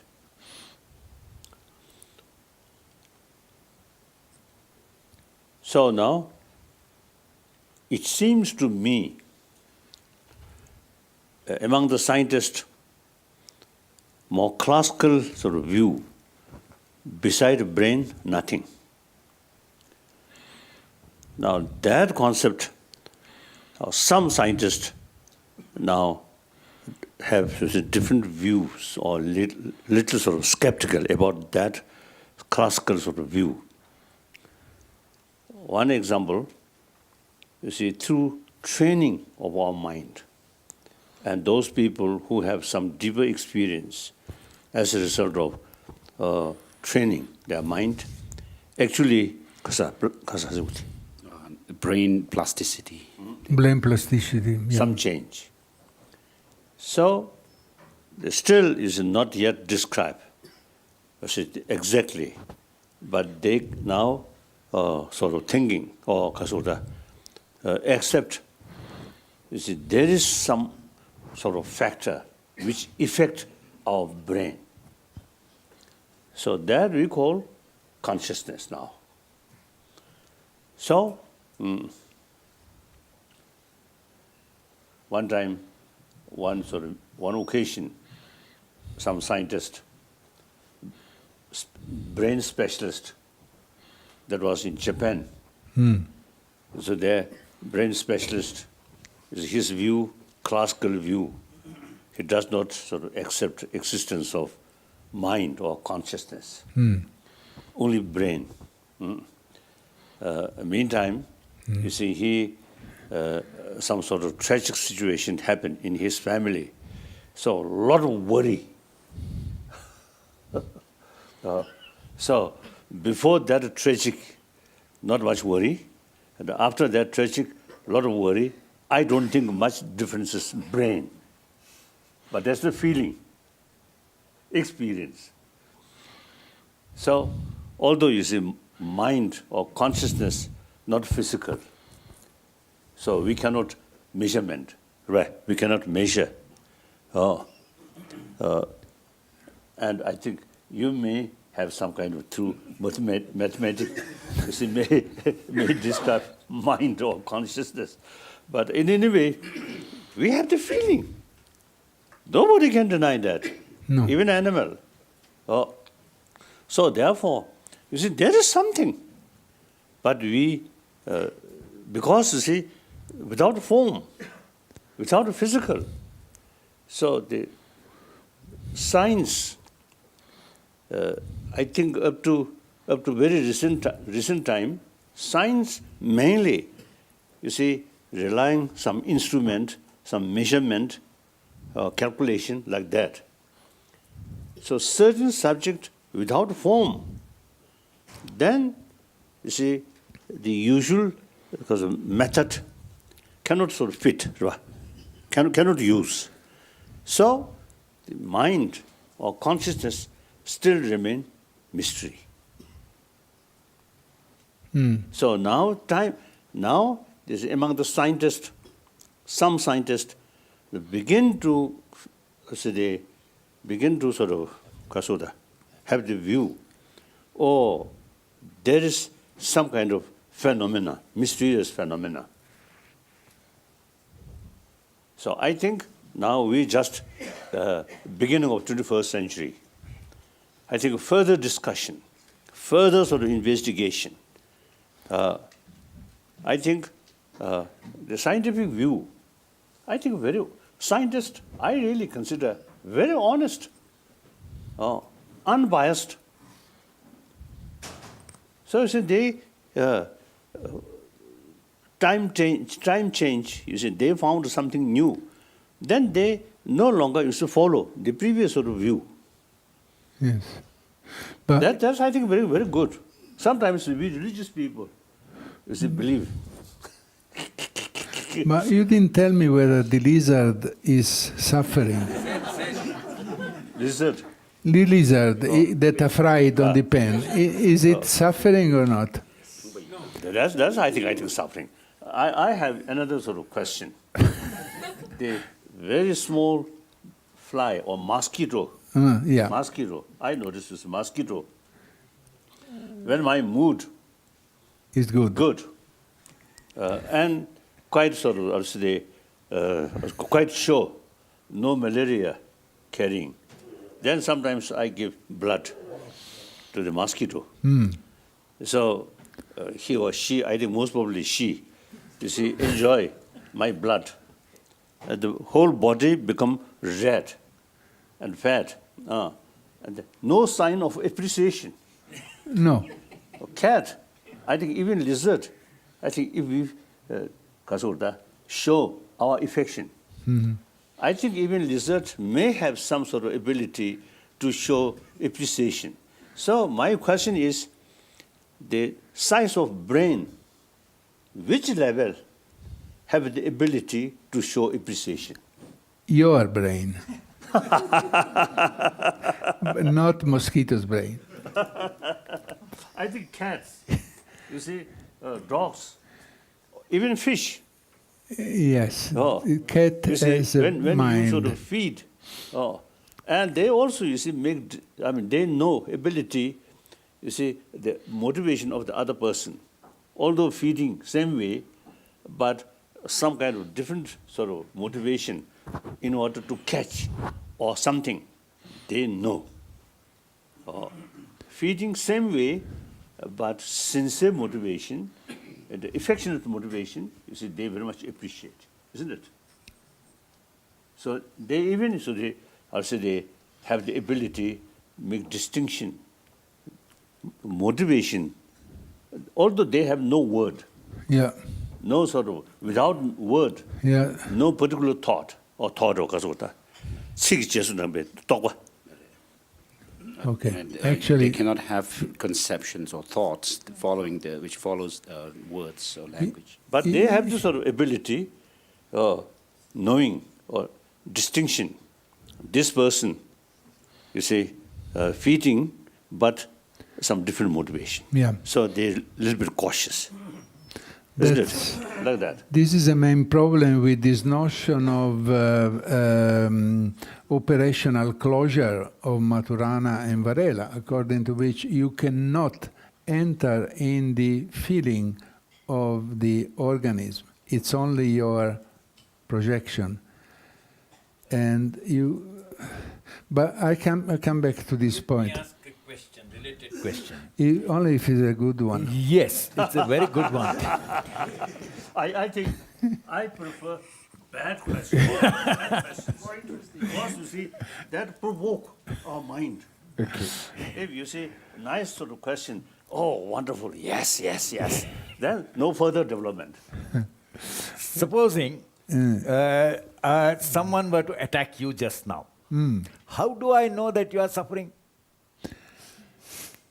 That you know because there is this common gentleman agreement, and we all agree that all people are about the same. It's a gentleman agreement. So it doesn't apply to lizards.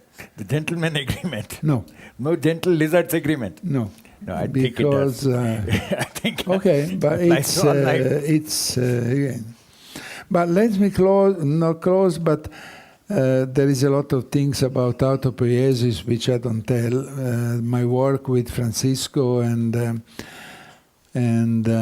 our many discussion on this point. But the point I want to make is this bottom line, that Francisco Varela was a Buddhist, a frontline scientist. But his life was also profoundly immersed into Buddhism. Concerning life, Francisco was saying that life is only chemical. It's only interaction of molecules. Cellular life has nothing of transcendence, nothing of divine, is just molecular interaction. The same for cognition. When the organism recognizes its environment, it's only biology, which means it's only molecules and interaction. And to me, I discussed with him several times on that, how his Buddhist stand was consistent with this molecular mechanistic view. And he was always repeating that it was, and there was no contradiction. And I want to put this on because this may be a place for discussion. Life then, for me, for Francisco, is purely at the level of cell. It's purely molecular. Then, when you go from put cell together and you arrive at the human and you have consciousness, that's another thing. But at least at the level of simple cellular life, there is only chemistry. Is that acceptable for Buddhists thinking that the molecules are dead molecules? I know that is not acceptable for Advaita Vedanta people. I fought with them several times, because they say molecules have some consciousness which derive from the unity which was there, and the unity corresponds to the cosmic conscience. So this little part all contains some of this consciousness. You put them together, you get consciousness. Science say no. Professor Luisi, I mentioned, just a short intervention. I mentioned mixed type functional differential equations. I don't believe in differential equations. No. Because molecules, when you talk about, you believe in molecules. Yes. And I was you joking. are talking about molecules being dead because you are assuming that they are subject only to Newtonian physics. I do not know how even an electron moves. Forget about molecules. Electron. So even if you want to understand the movement of an electron, if you get into this sort of advanced interactions, you have cooperative phenomena, the whole cosmos gets involved. It's all in your mind. No. It's in the model of physics. You said science doesn't say so. How do you know? It's constructed by all what we have is the ontology of our mind. Our mind constructs the laws of nature, and then we say, the law of nature permits to explain the phenomena. Of course, it's all ontology of our brain. It's all, a closed circuit. Correct. But that also applies to the statement that molecules are dead. It is just an ontology, and it's an ontology which I reject. Yes, okay. That's we can agree on that. That yes. Science assume that molecules are dead, and the Advaita science people doesn't assume that they're. You are assuming with the science that you are using, that molecules are dead. Yes. In the science that I use, or which I construct, molecules are not dead. Okay. Yeah, we are I'm running short of finishing. time. I'm, Yeah. I'm finishing. I have 2 seconds, and I finish by saying that no, that I don't have time to do, but I want to show you talking about interaction between Buddhism and science, an experiment that my friend and your friend Mathieu Ricard made me do. He called me once and said, "You like to teach in a monastery?" I said, "Yes." And then, being a friend of mine and playing tricks to me, he said, "Yes, but will not be in Kathmandu, will be in Bhutan." And I say, "Okay." And then he said, "Will not be with monks, will be with nuns." And so I say, "Okay." And just a couple of things, you know, he sent me to Bhutan. You see these beautiful pictures. And I was teaching in Sishina. I was doing 4 hours a day plus discussion for 2 weeks. Those are my nuns. This is my book translated in Tibetan, Das Metta. And they are having, you know, a good, I gave them a lot of work to do with some interesting. Also, the Rinpoche came from all around the temple in Thimphu to this lecture with some nasty question. This is another bad question. If there is no self, who is reincarnating? And here Khyentse Yangtze Rinpoche tried to answer. And here some of these questions of the students. Science says that after that there are reshuffling of all molecules. Is this a reincarnation for science? No. But then the final things, when I told them that bacteria are living for science, but have no mind, no consciousness, no intention. And the answer of this young, beautiful girl was, "Professor, this is a nonsense." And this is another point of discussion. Anyway, we, left very good friends, and I want to show you in the last slide the poem that they wrote to me when I left, and something that in its simplicity always moves me when I read it. They wrote to me when I left. "You have traveled from far, all the way from Rome, to teach us about the Big Bang, evolution, and chromosome. Through our windows, new light has come, bringing new questions like, who is Dolly's mom?" I told them about the cloning experiment. "You even told us we evolved from bacteria, reducing our ego and bringing much hysteria. You even roused the curiosity of our Rinpoche of your theories." He was left wondering what to say. And then there is the question of life and mind, and if consciousness exists beyond mankind. And as these debates will continue into the night, we wish you to return and continue the fight. Thank you.